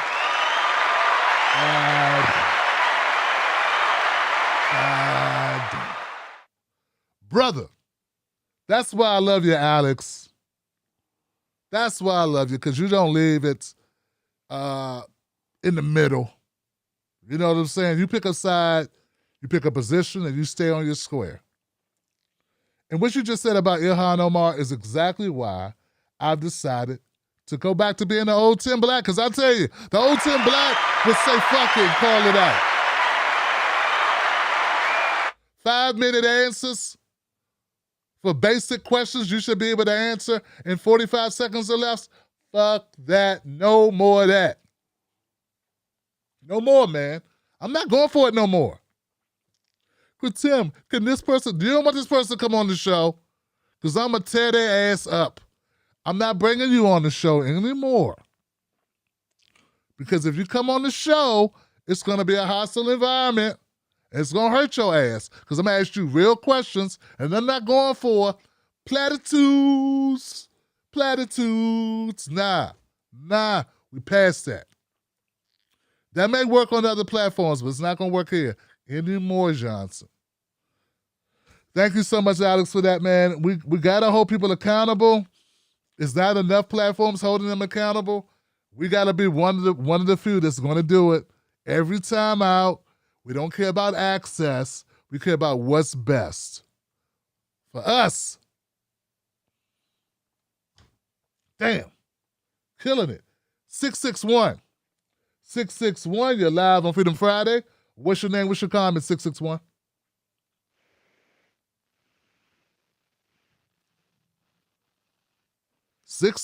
You're live. Oh, 661. I'm sorry. I thought you said 664. Hi, Tim. It's Trudy. Hey, Trudy. What's up, sis? Thank How you are for you? giving us. I'm good. Thanks, Tim. Good, babe. I just want to thank you for giving us a voice. And I wanted to say, if that piece of excrement doesn't get convicted, I don't know what to think anymore. I mean, he's a friggin' cold-blooded murderer. He wasn't scared. He wasn't excited. He wasn't nothing. He was just killing that man. And he wasn't going to stop till he was through with his hand in his pocket. I've been watching the trial too.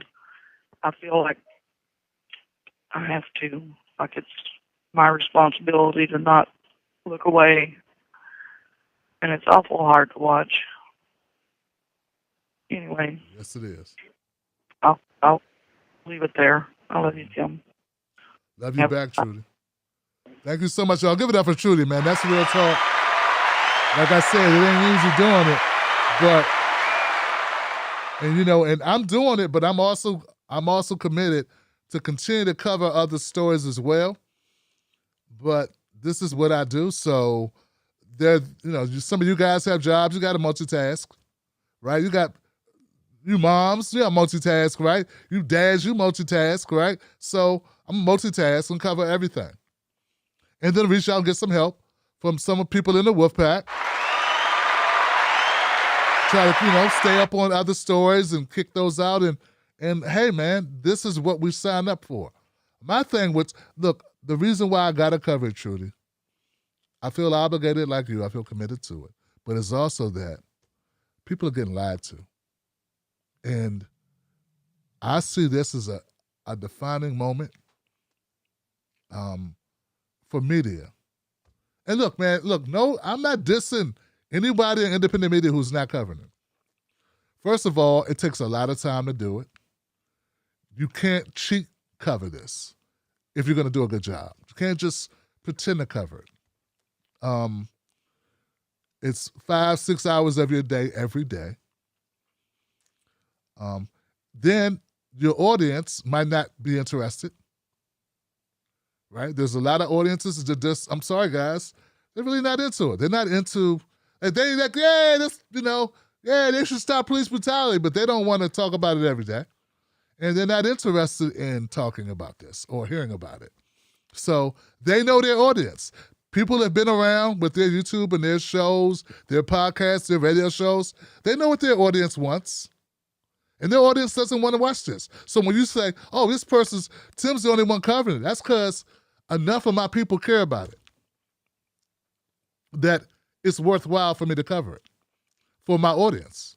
And I also will cover it anyway because I'm crazy like that. I'm not the best businessman. I do things sometimes because I feel they're the right thing to do. It's not always about numbers. And the last reason why I cover this and why some people don't cover it, you cannot monetize this shit. That's right. You can't make $1 off covering a court case about a person being killed. YouTube will not monetize it. Facebook will not monetize it. See, all that proceedings with Trump, that was all monetizable. When people watch that footage, they got paid. When I do this coverage, when I do these rehashes, it's not money. You can't make money off of it. So add it all up. It's a downer. It's not fun. It takes a lot of time, which means it takes you away from covering other stuff. It takes a lot of part of your day away. Your audience, their audience may not be into Black issues or issues concerning law enforcement, and they can't make money off of it. So let's not pretend that we don't. Now you can't pretend like it's just because Jim's just doing, like you don't know why people won't cover it. I'm not saying they're racist. I'm not saying they're bad people. I'm giving you facts. And that's also part of the reason why I fucking love you guys. I fucking love my wolf pack. You guys are my people. I put out content, but hopefully I've done it in a way that I've attracted the right type of people that we see eye to eye enough. Like, we don't agree on everything, but I'm not going to lose my audience because I devote time to this issue. All right, I'm going to go next call, man. You guys keep me going. I love you for it, and I got your back. That's why we do this show. 310. You're live. 310. What's your name? What's your comment? 310. Tim. Hey, what's up? This is Smooth in L.A. Smooth in the house. What's How up, you brother? doing, my brother? I'm good, man. How you doing? Hey, Tim. I've been following you all week, man. Thank you so much for the in-depth reporting because your commentary puts it the way it should be put. No chaser, baby. Yeah. You getting a full bullet here. Shit. And I would just love, you said something tonight. That lawyer with them glasses on, you said it right. You want to slap the shit out of him. You want to make sure he understood where we coming from. This is insanity. This is insanity.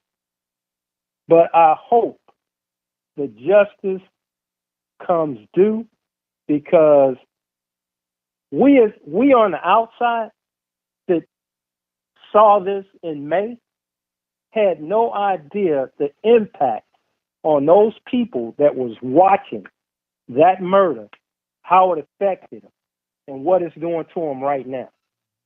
That man, 60-something years old, crying like a baby for what he saw. They don't show that like you did. They don't explain none of this over the regular media. Tim, you need an Oscar, my brother. You went so deep on these motherfuckers. Excuse my language, I'm sorry. You went so deep that they don't understand. This could have been you or I in that same situation. In that same situation. And for that lawyer to be pulling feathers out of the air, well, even though he's restrained, he could have did something. What the hell was he going to do? His face is in the ground. Like you said, you think he was going to start breakdancing and whoop his ass? Come on now. This is insanity. And the other point that my man in Oakland was talking about, I was an AOC fan, but when these people, these politicians that are progressive start getting paid money up under the table from all these lobbyists and all these other contingencies that's throwing money their way, they forget where they came from. And we have to stop that. We have to stop it. Because we ain't, like you saying, we ain't going for this no more. We don't care. I don't care how much money you get. The people put you in office to do a job for us. Do your job and get the hell up out of here. So, Tim, thank you so very much for letting me vent. Yes. But, man, you don't know how you made my week, my brother. That's all good, This brother. coverage, because I couldn't watch it. I couldn't watch it because I would have threw something at my damn TV. I already know. You know. Yes, sir. Yes, sir. Thank you. You got it, Smooth, man. Give it up for Smooth, y'all. I appreciate you, Smooth. My brother, I appreciate that. You know what I'm saying? And I'll tell you, man, I almost didn't do it the second day because I was so tore up in a way, man. It really got me pissed off. But Mrs. Black was like, "You're not gonna cover day 2?" It's like, I don't know if I'm gonna cover day 2, man. I don't know. And I said, hell, I'm gonna go ahead and cover it. And then after I did day 2, it was like, might as well do day 3. And then I said, that's it, I'm locked in. Once you do something 3 days in a row, it's like, you're kind of locked in. I'm locked in now. So now it's day 5. I just got through covering day 5. And it is what it's going to be, man. We're going to ride out, man. And I'm going to take mental health breaks when I need to. And I don't got to watch it all in one sitting. I can come back to it. So, folks, I know it's tough. And part of it is the mental toll it takes on you. I understand that. But you don't have to watch the whole thing. I'll watch it. I'll give you key moments. But it matters, folks. And it matters that we get the word out so that people understand all the elements.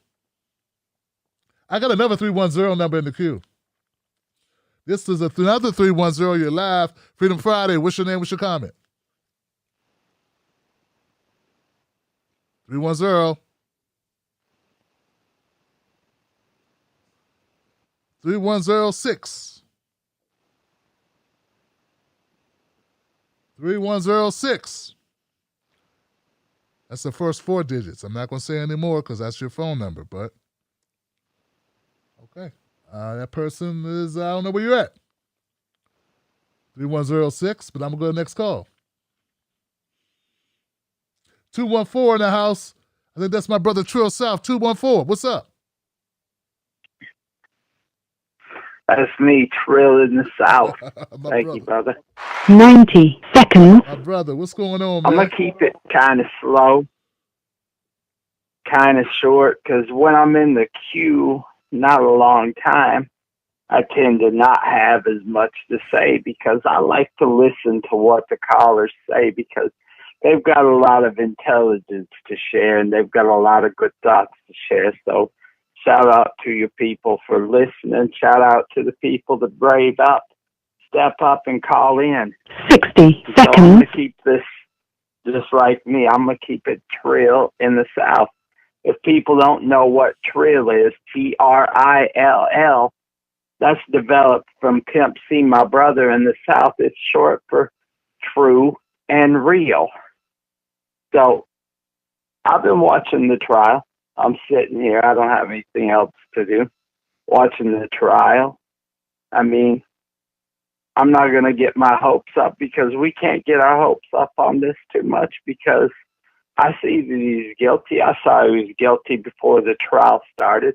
I see that he's guilty through so far the witnesses that are coming out so far. The prosecution's doing a decent job. The defense is doing a trash job. But honestly, you can do a trashy, shitty job as the defense when you might have some people in the jury that are willing to listen to that bullshit and kind of go on your side anyway, because you got to get a whole jury. You got to get all 12 of them to convict you. So if you even have one person that wants to be that stubborn asshole who wants to hold out no matter what, there's not much you can do about it ultimately. So we got to keep it realistic here. We thought, most of us, that he was guilty before. We see the case put on. We know he's 10 times more guilty than we saw before, if that's even possible.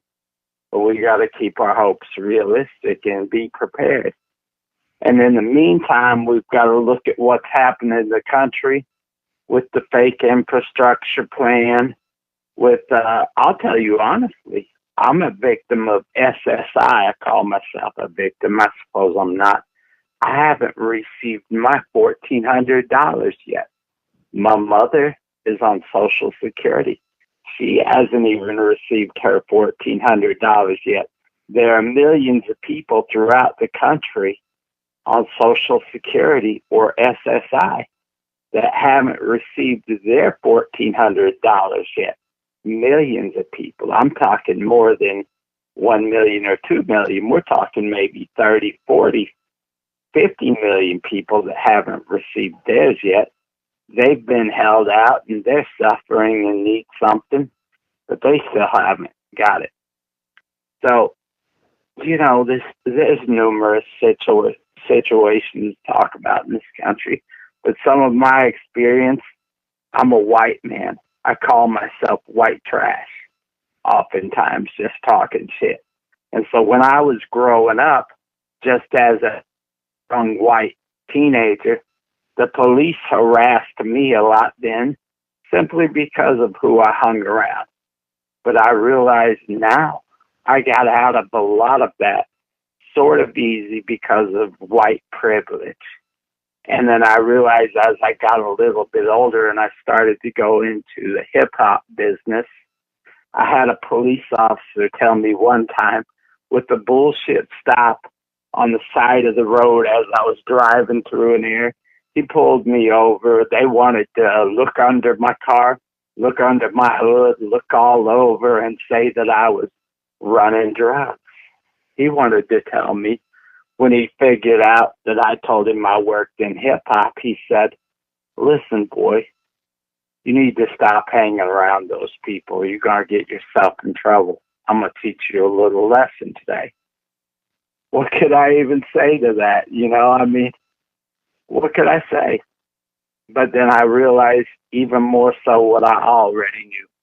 The police, the majority of them, have an agenda. They are put in power and they know that they can do most of the things that they do because they are somewhat immune to a severe prosecution or even being fired.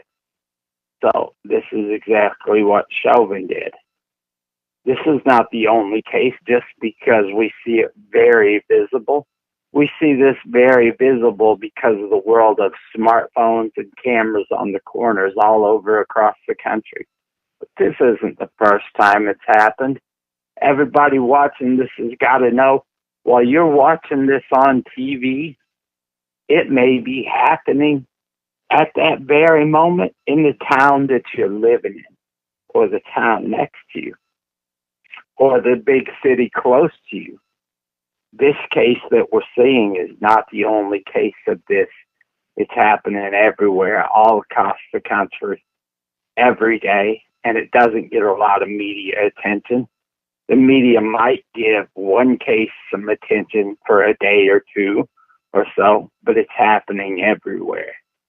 And until we end things like qualified immunity, it's not going to go away. And that in itself may not be the only thing to prevent it, because just when we end qualified immunity, people are still going to be racist.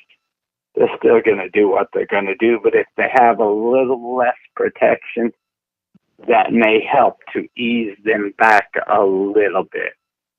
So I'm not going to waste a bunch of time here. I want to tell you people, subscribe if you've got the extra dollars, if you can afford it.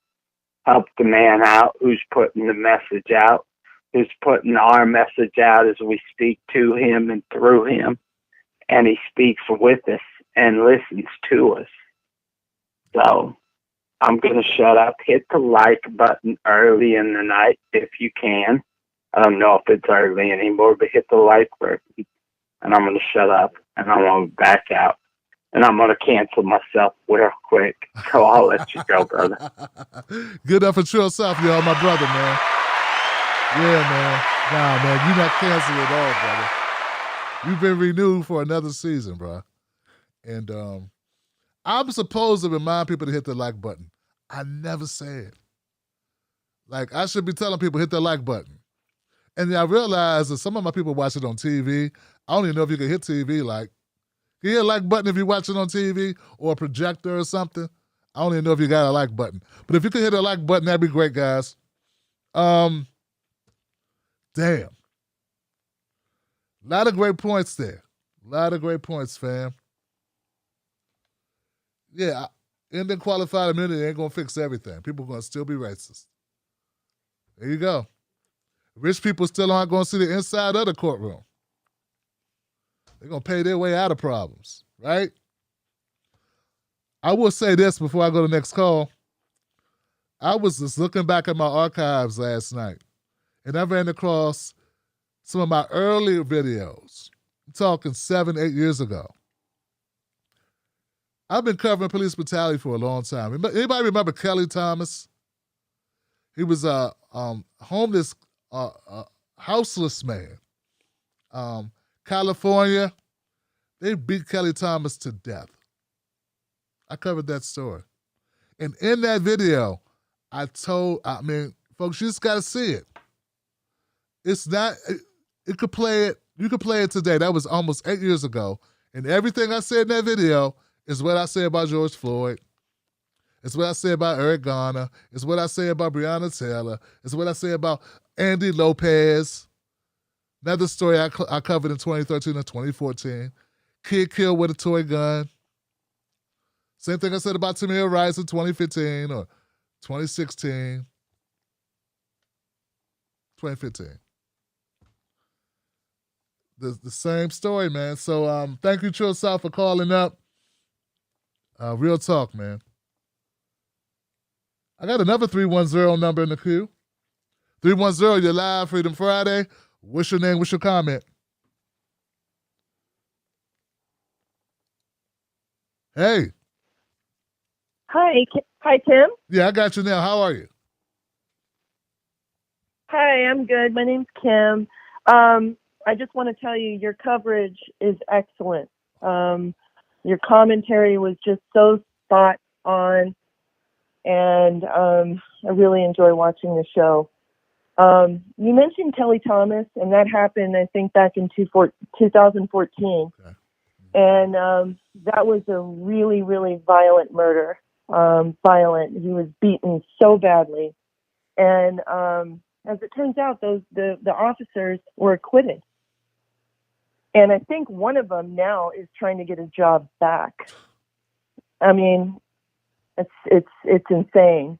But if you do, and your listeners watch that video, this has just become all too common. He was beaten so badly and crying out for his father. He had schizophrenia. He was homeless. They tased him to death, beat him to a pulp. The photos of Kelly Thomas are horrific. And sadly enough, like I said, they were acquitted. I'm hoping that Chauvin, that he's convicted to the fullest extent of the law, but I'm just so doubtful, with what happened with Kelly Thomas. I'm so doubtful. But I'm hoping, God willing, that he is convicted. What's sad is that I think that his partners in crime, those other officers, have held to a some kind of blue code, and they protected him. They let him murder him, and they let him do it. That was obvious, and they did nothing. And I think that's all too common with police officers these days. Under Sheriff Baca, I don't know if you remember Baca, that case. He had, all of these police officers that were in gangs and tattooed. And, I think he did some time in jail. I'm not sure how long, but I think another sheriff from the Gardena station in California did some time as well for covering up a lot of the abuses in the LA County Jail. But this has just been going on for so long. So it's really sad. And I think until, people like you are bringing awareness to this, change might happen. But you're doing such a great job. You are doing such a great job. I don't always agree with everything you say, but you've got me so hooked to your show. It's unreal. I'm hooked. I mean, just you pose all kinds of different arguments to different things that make me think and wake me up to, just, a different thought, a different perspective. And then, sometimes after I listen to you, I'm thinking, he's got a point. He's got a point. He's on it. So I just really appreciate you and thank you for what you're doing. This is a great show tonight. Thank you so much. Well, thank you so much as well, Kim. Give it up for Kim, y'all. Kim is in the house. There you go. And I respect that, man. I respect the fact that we're going to have different opinions sometimes, with different people. You know what I'm saying? And we've had different experiences. And we have a different worldview on certain things, probably, based on the way we were raised, based on the region we were raised in, based on even the time we were raised, the age we were raised. But the intention is always, on my point of view system, my intentions are always about helping, right? So, which is why I've decided to take another way I'm looking at the politics, because I was trying to help. You cannot try to make the outcome you want. Like, I want us to have representation in Congress, and I thought me being more supportive of certain people would help that. But that's not it. That's not my job. My job is to tell the damn truth. My job is not to try to get this person to that's their PR person's job. You know what I'm saying? So you got to pick a lane, you got to pick a job and do your job and trust others do their job. So this is my job, and I'm good with that. I'm cool with that. I'm an advocate for the people. And when you watch this show, when you call up or when you take time out, when you support this show, you can cut it on and say, I know Tim gonna call it straight. He's gonna say that shit real. He's gonna keep it real. He's gonna try to do his best to do his research, but he's gonna try to tell it just like it is. And that's a great, that's enough of a commitment.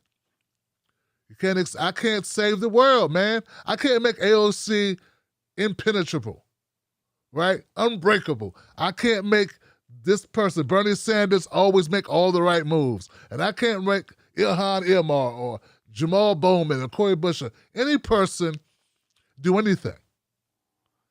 And my voice is not going to change them. But I'm going to report this shit as best to my ability, in the realest way imaginable, to give you an alternative to Tucker, or an alternative to Rachel Maddow, an alternative to Don Lemon, an alternative to anybody else. Off the soapbox, man. Next call. 561. 561, you live, Freedom Friday. What's your name? What's your comment? Hey, Tim, it's Ty down in South Florida. Ty, my brother, what's going on, Ty? Can you hear me okay? I'm in the truck tonight. I'm headed to a job. Yeah, you good, man. What's up? Friday night out here working. Yeah. Thanks for watching Trial, man. I've been watching it too. I keep weird hours, so I've been watching it, and I appreciate what you said on day one, because I felt the same way. It's the first day after it came back on, and they showed first couple days really, but you said it on day one, I'm pretty sure. As many times I watched over and over again from every angle, how many different videos of this man dying before my eyes. When you said anybody watching it, just to take care of yourself, that it's really traumatizing to even watch and have it in front of your eyes. It's something that I really just appreciated that you noticed right away and said immediately, because that was one of the first things I noticed, aside from all the specifics of the actual case. And so I appreciate that, and it's so tough, and it's been a crazy week, 2 weeks, I guess, for anything in politics. And I think it was Minnesota. I heard that they just passed a law about if a girl has been drinking alcohol, she can't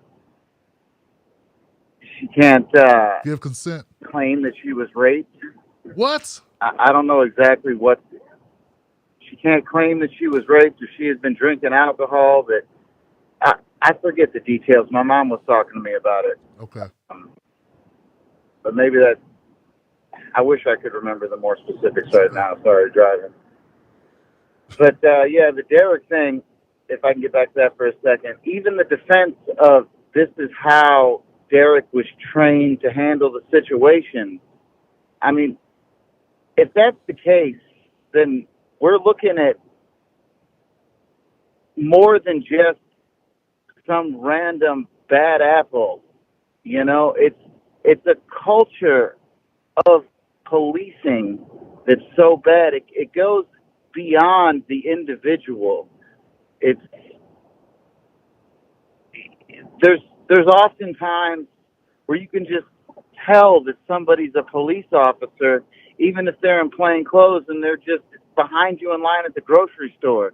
They just have a vibe they give off. There's a culture associated with it, and a big part of that culture is treating people poorly and being racist and making snap judgments that are oftentimes incorrect but overlooked just because,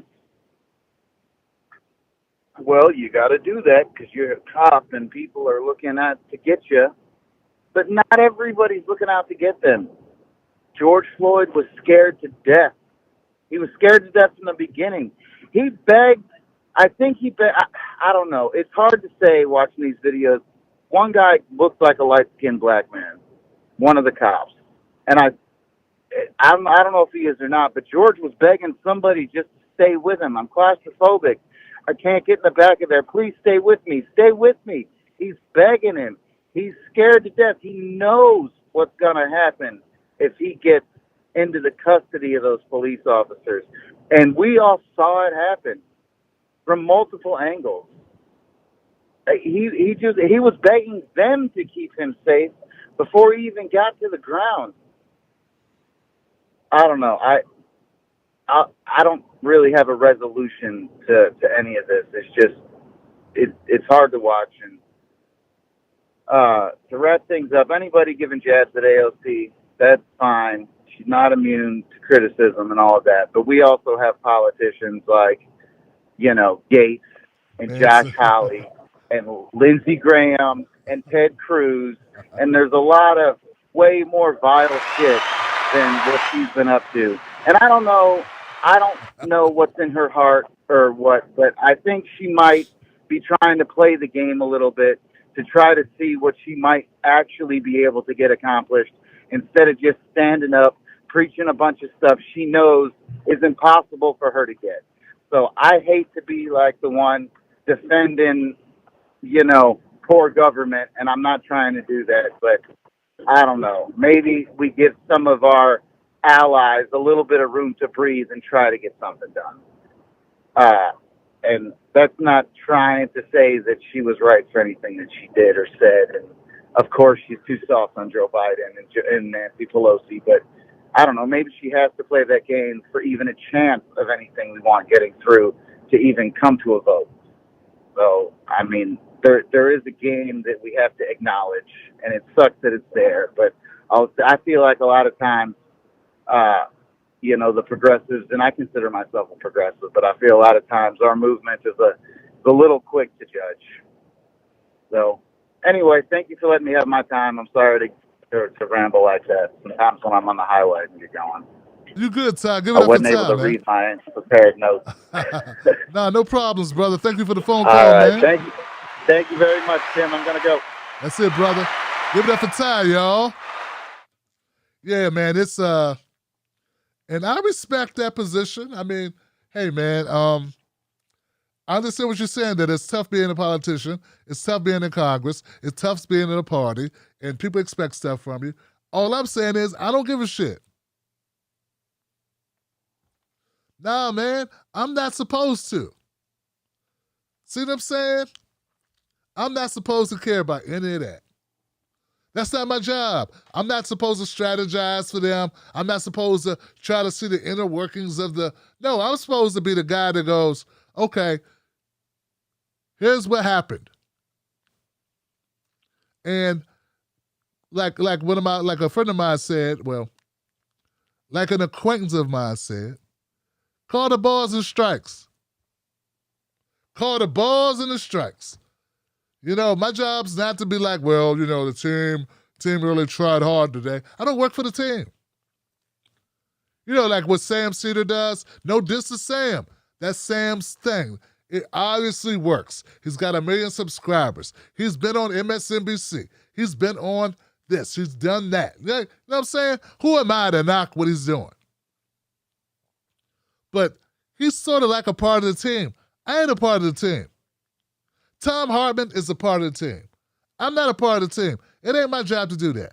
Because, you know, like on Saints football, and there's an announcer that covers the team, and he travels with the team, and, you know, he's sort of critical, but he's also like pulling for the team, and he wants the team to make the right trades, and you know, like, nah, man. I'm a guy that watches the game and tells you what the team fucked up at. Yeah, that's my job. My job is to watch the fight and call the fight. And tell you who got knocked out and why. You know, sort of. You know what I'm saying? That's the way I'm gonna look at it, because anything else requires too much and no, man. No. So yeah, it's gotta be tough. I'm on the side of the people. But yeah, it's gotta be tough being an employee at the company. And you gotta tell people you can't give them a refund. But I'm for the people, and I'm here asking for the damn refund. Where I refund at? I got the people behind me, and I'm a spokesman for the people. We want our money. I ain't up here to understand your situation and be like, yo, oh, okay, it's really tough for you? Oh, I know, man, it must be tough having to work for that company. You could quit, because we want our damn money. We want you to cut the damn check. Oh, you're not the person I need to complain to? Well, bring me your supervisor, because I don't want to hear your problems. See, that's simple. That makes sense. And there's other people that look at it from another point of view. They're part of the machine, and I don't know. Hey, man, I already did the corporate thing. I had a job at a job, you know, I had a gig at a job where I had to do this, do that. So, enough about me. This is the point of view we're coming from.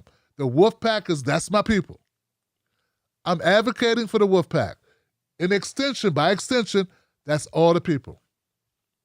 Because what you guys want is the same thing people we don't know all across the country want.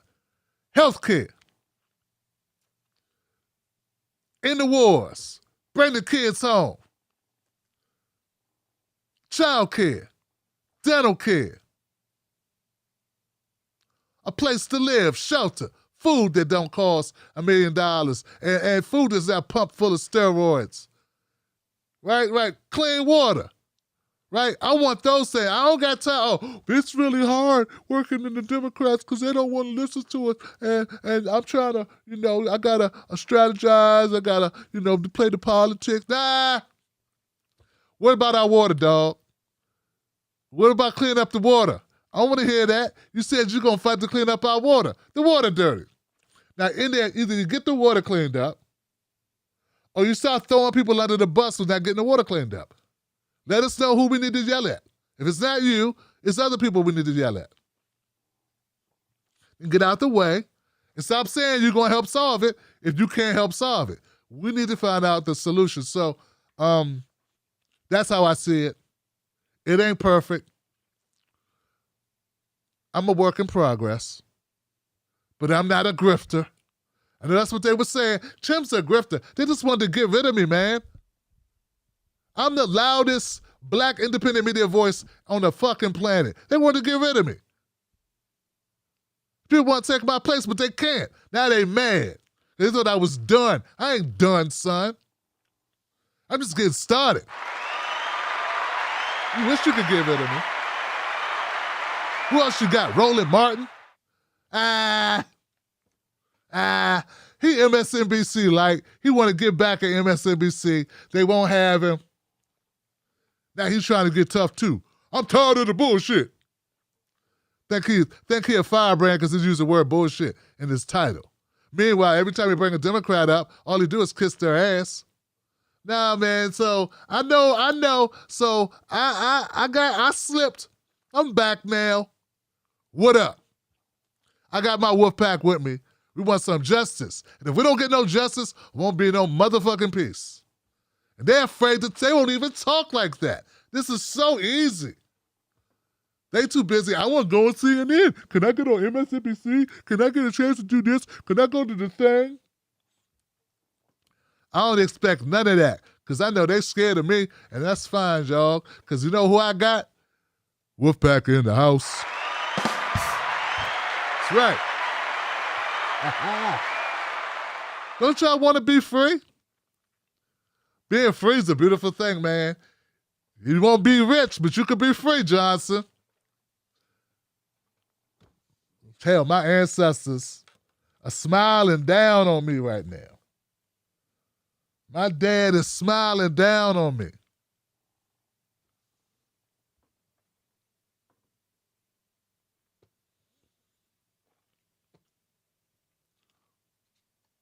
All right, guys, look. Good show tonight. Good show. You did a good show. Good. Give it up for everybody that called into the show tonight. Give it up for all the callers. Held it down. That's what's up. What else? Let's go to and all my moderators. Get up for my brother Mike. My man Mike over there on Facebook putting it down, man. Thank you for your support, Mike. Thanks for helping out. Thank you for moderating. The same thing goes to my YouTube moderators in the house. We got some YouTube people that held it down. Thank you so much, Brad Bloom, Sign of the Times.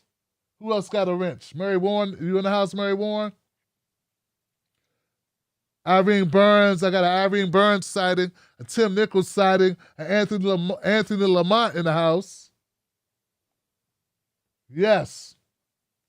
Bozon Sign 7, Nat A in the house. Irene Burns, Iron Man Oz, Lady, Jackie, Over 50 and Fantabulous, Veru in the house, Sally Thompson, Independent Left Dot News in the house, Roger Meadows. Okay, Murray. Aha in the house. Yeah, man.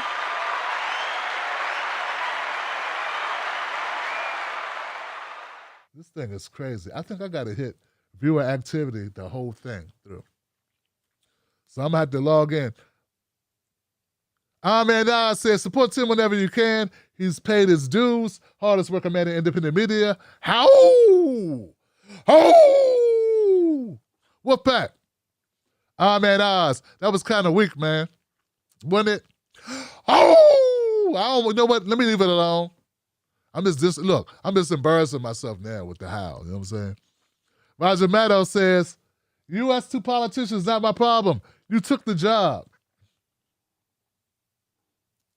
Yep. The job was dangerous when you took it.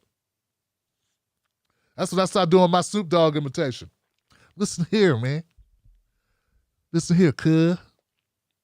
I was out here all this time, cuz. I try to tell y'all it's gonna be a hard road, cuz. Was out here in them streets, cuz. I try to tell y'all, man, it's gonna be a hard road. I said, it's out here in El Segundo. Yo. Let's go to calendar. Let me give a shout out to the people that supported this show tonight. Tim Black's Patreons, Tim Black's Wolfpack, man. Thank y'all so much. Y'all don't know, man. So YouTube try to get rid of you by demonetizing you. Facebook try to get rid of you by demonetizing you. I can't keep doing this without you guys. Ebony Fry says, my contribution for tonight. Love the show, Tim. Thank you, Ebony. Mike Marks is in the house. Mike Marks says, Tim, today you took the baseball cap bat and hit that ball out the park. Wolfpack, same goes for you. Give it up for Mike Marks, y'all. It's good people, man. Bose Einstein says, Capital Net today was religion, Q, and January 6th inspired. That's a damn shame, Johnson. Corey Foster says, gotta drop 5 on that. Thanks for covering George Floyd for the free. That's what's up, man. That's it. Everything I gotta make dollars, fam. You feel me? Some things you do because it's the right thing to do. Right? It ain't about getting rich. None of the stories get you rich, but you try to keep the lights on. But this is so important, man. I just want to be able to reach a few people to wake them up. Because whatever you think about George Floyd, he did not deserve that, Johnson. Roger Meadows. What Roger say? Aha says, I agree. Corey Foster, I'll see your $5 and give some too. Give it up for Corey Foster, man. Corey Foster up in here doing it. Thank you, Corey. I appreciate you, fam. Chrissy be talking in the house. Chrissy said, thanks for covering it, Johnson. I want to be informed, but it's emotionally draining. So I appreciate being able to have honest coverage. Yeah, Chrissy. Yeah, Chrissy. It's hard. It's emotionally draining, but I got love in my life, man. I call my mama up. I tell her I love her. Tell her how important she is. Call my brother up. Call my sister up. You know what I'm saying? And I got you guys. So it's all good, fam. Oh, and Mrs. Black. Yeah, Mrs. Black in the house. We're going to be all right. I'm going to do the things I need to do to take care of myself. Bose Einstein says, file your tax return to get you $1,400. There you go, Johnson. Get your money, Trill South. Chrissy said, I don't agree with everything you say, but I'm not going nowhere because you keep it real. You keep it trill. Shout out to Trill South. Thank you for not censoring yourself for clicks. I give credit to Mrs. Black. Right. Right. There it is, Johnson. And you know what? It feels good. It feels good, Johnson. Yeah. Feel good to keep it real. Where's Keith at, man? Keith Weston, man, I got to find his comment.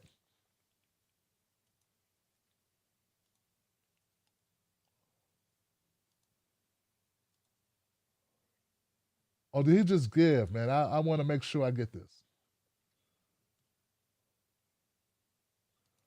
See, I didn't even know I could delete these after I read them. They have them listed here on top of each other. I'm on it, guys. I'm just making sure I got I'm calling everybody out, making sure I got everybody. Making sure I got the whole crew, Johnson. It's easy to miss people, and I do not feel bad. When I miss a person, when I miss a super chat, it bothers me the whole evening, man. I do not like it. There we go. See, there it goes. So I have to scroll up and find them. Nisi Moby. Man, Nisi, what's up, sis? I love you. Thank you so much, Nisi, for that. Supporting the show like that. I appreciate it. Benefu up in here. Benefu says, just got my Both Parties Suck Johnson hoodie. That's what's up, man. Benefu's rocking that Both Parties Suck Johnson's sweatshirt. I love that joint. Sheldon up here. Sheldon Hughes supporting the show. Thank you, Sheldon. I appreciate you. My man Keith Weston doing what he do. That's what's up, man. Thank you, Keith. Give it up for Keith and the whole crew. Everybody who supports the show, man. Thank you so much. I can't do this without you. You keep me real. You keep me honest. You keep me on point. Thanks for not losing faith in me. We all make mistakes. We all stumble. We all get up. We all keep going. And look, guys, anybody who missed my beginning, I had a little inspirational moment. I want to remind everybody, whatever you're going through, your job is to last it, outlast it. Today's a rough day. You only got one job. It ain't to fix everything. It's just to get through the day. Before you know it, you're going to look back and you're going to have all these days you got through. And then some good shit going to happen. It's going to be some good moments. And that's how we keep going, Johnson. I know people are going through a lot. It's a lot with this pandemic. We lost people. If you lost people during this pandemic, I know I did.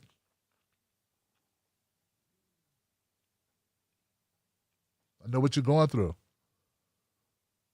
A lot of trials and tribulations, tough times. Don't know if you're going to make it. Got people depending on you. What?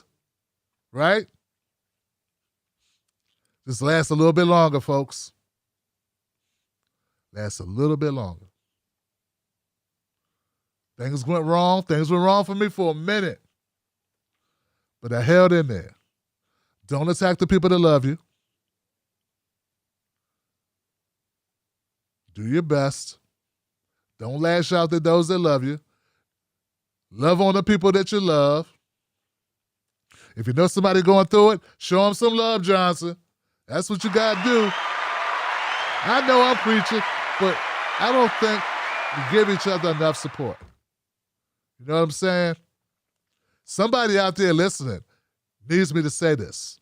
It may not be you, it may not be you, but I'm sure it's somebody out there going through some shit right now. And they don't need me to be nice about it. They need me to tell them some shit that's going to get them through. They don't need me to be, afraid to talk about it. Because everybody don't like telling people when they got problems, man. They tough guy going through it, man. Tough woman going through it with the world on his shoulders. Act like she don't need nobody to help, give her no support and no inspiration. I don't mean that fake stuff either. Give me $10. None of that shit. Go buy my book. No, I mean real. I just give a damn. I care. That's all. I don't want nothing from you. I care about you. Have a great fucking weekend. Love somebody, kiss somebody, hug somebody. I'm Tim Black, Real Tim Black, Facebook, Twitter.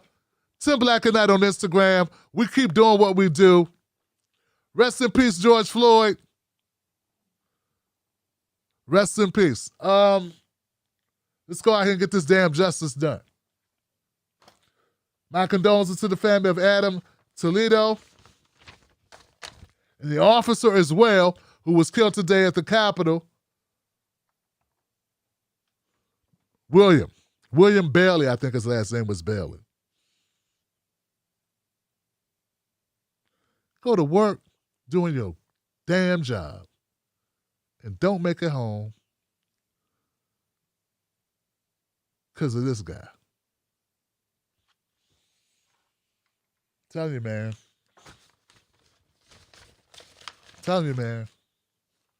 All right, I'm done. Dave, over 50 and Fantabulous. Oh, for the collection plate. All right, 50. Thank you, sister. Good to know what's up. We'll be back at it. I got a lot of content to put out over the weekend. I got a lot of stories that I've been covering, but I haven't put them out as videos yet, little clips. We had to make some changes in the editing. I had some editors working part-time. Shout out to Kamali. Shout out to my man Andre. The contract is over. We had a 6-month contract. I never did that before.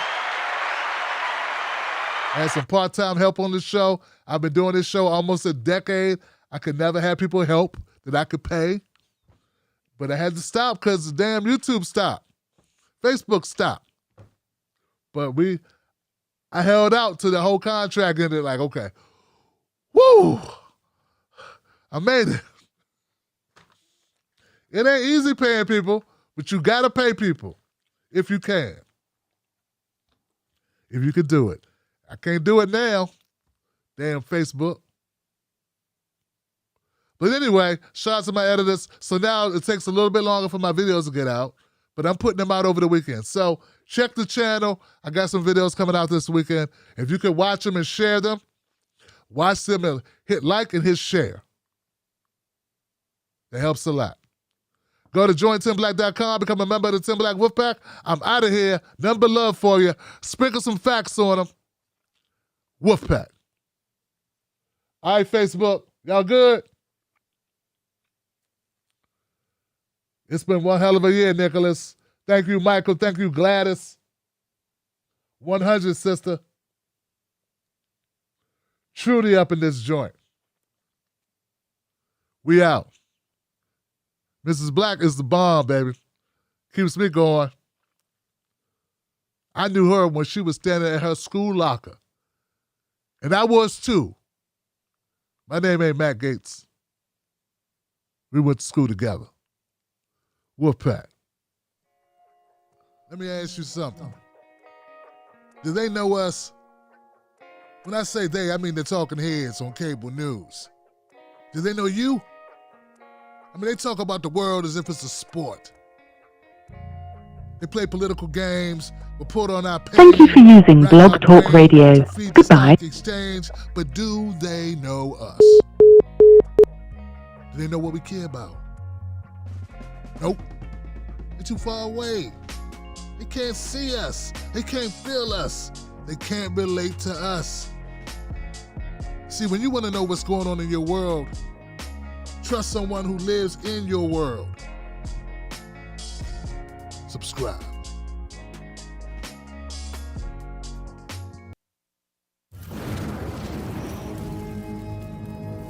Don't fall for the banana in the tailpipe.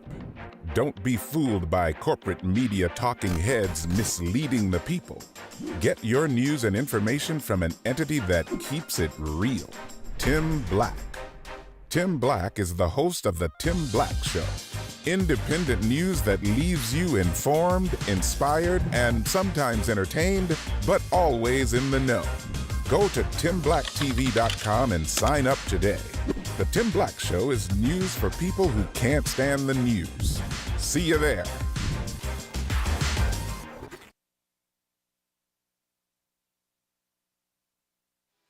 Cool Stream TV with over 2,000 channels. Watch it anywhere on your Android or iPhone. Watch it on your tablet or any Fire device. Premium channels, network channels, pay-per-view sports. Direct access to 24/7 customer service. Go to CoolStreamsTV.com and purchase your subscription. Cool Streams TV. We are the best in the business.